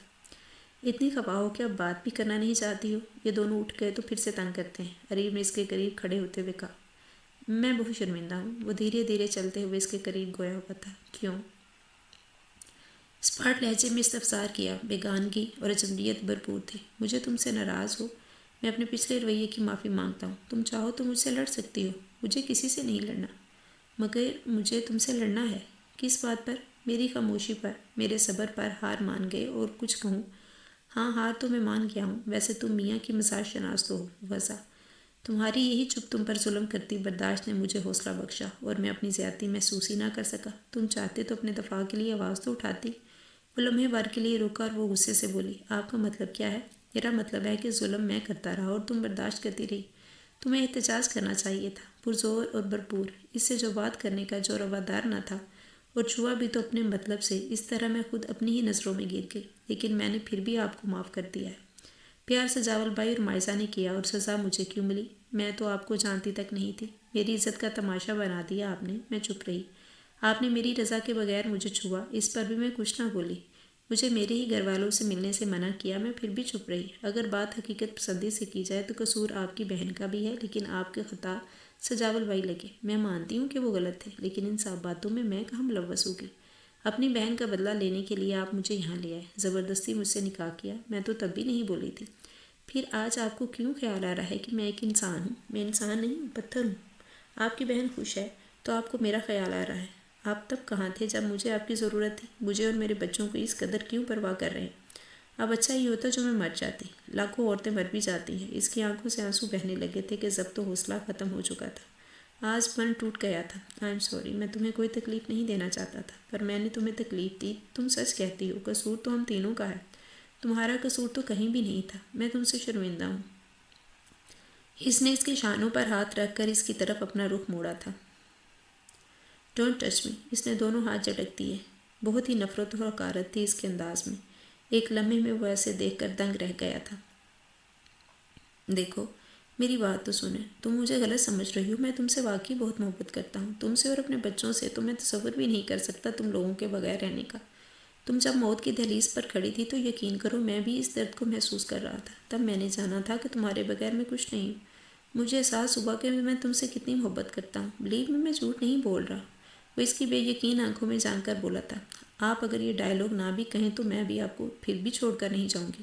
مجھے اپنے بچوں کے لیے یہاں رہنا ہے، میری مجبوری یہ ہے کہ میں آپ کے بغیر نہیں رہ سکتی۔ وہ اپنی جگہ پر دراز ہوتے ہوئے بولی تھی، کیا بکواس ہے، میری محبت میں ڈائیلاگ لگ رہی ہے۔ وہ تپتے ہوئے لہجے میں اس کے قریب بیٹھا، تو اور کیا کہوں، اپنے بچوں کے لیے آپ یہ سب کر رہے ہیں، میرے لیے تو نہیں۔ وہ بیزاری سے گویا ہوئی تھی، یہ سب میں تمہارے لیے ہی کر رہا ہوں، چھوڑو یار ناراضگی، جو ہوا بھول جاؤ۔ اگین آئی ایم سوری، وہ اس کی طرف جھک کر بولا تھا۔ سوری، یہ چھوٹا سا لفظ بول کر لوگ سمجھتے ہیں کہ بڑے بڑے دکھوں اور بڑی بڑی زیادتیوں کی تلافی ہو جاتی۔ وہ بآواز رو پڑی۔ چلو رو نہیں، یہ بھی تو سوچو، یہ چھوٹا سا لفظ دل کی گہرائیوں سے بولا جاتا ہے، اس لیے اس کی کوئی پیمائش اور کوئی پیمانہ نہیں ہوتا۔ پشیماں آدمی کو مزید خود کو ناراضگی میں شمار ہوتا ہے۔ بہت ستایا آپ نے، وہ عورت تھی، جلد ہی زیادتیاں بلانے لگی۔ اب چاہوں گا بھی تو اتنا ہی۔ اسے اپنے قریب کرتے ہوئے وہ خمار اور لو لہجے میں بولا تھا، یہ وہ محبت نہیں ہے جس کا آپ دعویٰ کر رہے ہیں۔ آپ کی گرم جوش قربت، آنکھوں کی بے باکی، تپش رنگ کے کرتے شلوار سے اٹھتی مدہوش کن مہک، مضبوط بازوؤں کی گرفت اتنی سخت تھی کہ وہ مزاحمت کرنے کی ہمت خود میں بھی نہ پا رہی تھی۔ محبت یہ وہ نہیں ہوتی، محبت صرف محبت ہوتی ہے۔ اس کی آنکھوں میں جھانک کے دیکھا تھا اور اس کی سمیٹی ہوئی گرفت سے مدہوش ہو گئی تھی۔ یہ کام مجھے اگر کرنا ہوتا تو بہت پہلے ہی کر چکا ہوتا۔ اس کے انداز میں ذرا تبدیلی نہ آئی۔ سجاول بھائی سے آپ کی کیا بات ہوئی تھی؟ اور اس کے بدلے ہوئے انداز پر بکھلائی۔ اس وقت میری اور اپنی بات کرو جانو، اس نے ترش انداز میں اس کے بال بکھیرے۔ کون سی بات؟ اس کی ساری خود اعتمادی ہوا ہونے لگی۔ اظہار محبت، اظہار وفا کی باتیں، تاکہ میں بھی مطمئن ہو جاؤں کہ تم بھی مجھ سے محبت کرتی ہو۔ اس کی باری آواز مزید باری ہو گئی تھی۔ ہر بات کہہ دینا ضروری تو نہیں، وہ سنجیدگی سے بولی، لیکن کبھی کبھی کہہ دینے سے دل خوش ہو جاتا ہے، اور یوں بھی میں خاصا بے اعتبار بندہ ہوں۔ وہ اس کا ہاتھ اپنے ہاتھ میں لیتے ہوئے شوخ لہجے میں گویا ہوا، مجھے آپ کو اعتبار کرانا بھی نہیں ہے، آپ بے اعتبار ہی رہیں۔ وہ بھی شوخ لہجے میں گویا ہوئی۔ اس کی مخمور نگاہیں اور مہکتی غربت نے اس کے آسان خطا کر دیے تھے۔ اچھا ٹھیک ہے، نہ کہو، پر ایک دفعہ میری آنکھوں میں تو دیکھو۔ اس کا شرمایا گھبرایا حسین چہرہ شوخیوں پر اکسا رہا تھا۔ دیکھو نا میری طرف پلیز۔ اس کی مونچھوں تلے ہونٹوں پر جاندار مسکراہٹ تھی۔ وہ شازل جاگ گیا ہے، میں اسے دیکھتی ہوں۔ وہ اس کی گرفت کا حصار توڑتے ہوئے شازل کی جانب بڑھی تھی، جو اپنی مدی مدی آنکھوں سے عریب کو دیکھ رہا تھا۔ پھر اس کی جانب ہاتھ پھیر کر بڑھائے اور اس نے فوراً ہی اسے گود میں لے لیا۔ یزدان بھی ان کے قریب آ گیا تھا۔ میری محبت کا اندازہ یہاں سے لگا۔ حریب نے اس کی توجہ اپنے بیٹے کی جانب کروائی تھی، جو ہو بہو باپ کی کاپی تھے۔ بہت ہی خوبصورت، تو یزدان نے ہنستے ہوئے بازل کے گال چومے تھے، تو وہ کسمکا کر باپ کو دیکھنے لگا تھا۔ دیکھیں، آپ نے اس کو بھی جگا دیا، اب یہ دونوں مجھے سونے نہیں دیں گے۔ حریب نے یزدان کو گور کر اور بازل کو گود میں لے کر پیار کر رہا تھا۔ وہ بھی باپ کے پیار پر گلکاریاں بننے لگا۔ اس کی صدا پر دونوں ہی ہنس پڑے تھے۔ کوئی بات نہیں، آج ہم دونوں ہی جاگیں گے اپنے بیٹوں کے لیے۔ کیوں بیٹا؟ پاپا صحیح کہہ رہے ہیں نا؟ اس کو لیے یزدان بیڈ پر بیٹھ گیا۔ حریبی شازل کو اٹھائے، جو اس کے تھپتھپانے پر پھر سو گیا تھا۔ وہ اسے بیڈ پر احتیاط سے لٹانے لگی، لیکن بازل کے ایسے کوئی ارادے نہیں لگ رہے تھے۔ یزدان اس کو سلانے کی کوشش کر رہا تھا، لیکن وہ ماں کے پاس جانے کے لیے مچل رہا تھا۔ حریب نے ہنستے ہوئے اسے گود میں لے لیا اور بولی، بچے سنبھالنا اتنا آسان کام نہیں ہے جناب۔ یزدان اس کو اسی طرح دیکھتا رہا، پھر آنکھیں مول لی۔ ممتا کے پھیلتے رنگوں نے اس کی شخصیت کو بہت پاکیزہ رنگ دے دیا تھا۔ نائٹ بلب کی روشنی میں یزدان کا وجیحہ چہرہ شاندار سراپا نما تھا۔ مکمل مردانہ وجاہت کا شاہکار تھا، اتنا پرکشش کہ ہزاروں دلوں میں دھڑکن بھر کر دھڑکتا تو تعجب خیز بات نہ ہوتی۔ ایسے کیا دیکھ رہی ہو؟ یزدان نے پوچھا تھا۔ آپ کو کیسے پتہ چلا کہ میں آپ کو دیکھ رہی ہوں؟ حریب نے بازل کو بھی اس کے پاس لٹاتے ہوئے کہا، میں تمہیں بند آنکھوں سے بھی محسوس کرنے لگا ہوں۔ مائی سویٹ ہارٹ، یزدان نے اسے اپنی گرفت میں لیتے ہوئے کہا، تو اس نے بھی پرسکون ہو کر اس کشادہ سینے پر سر رکھ کر آنکھیں مول لی تھی۔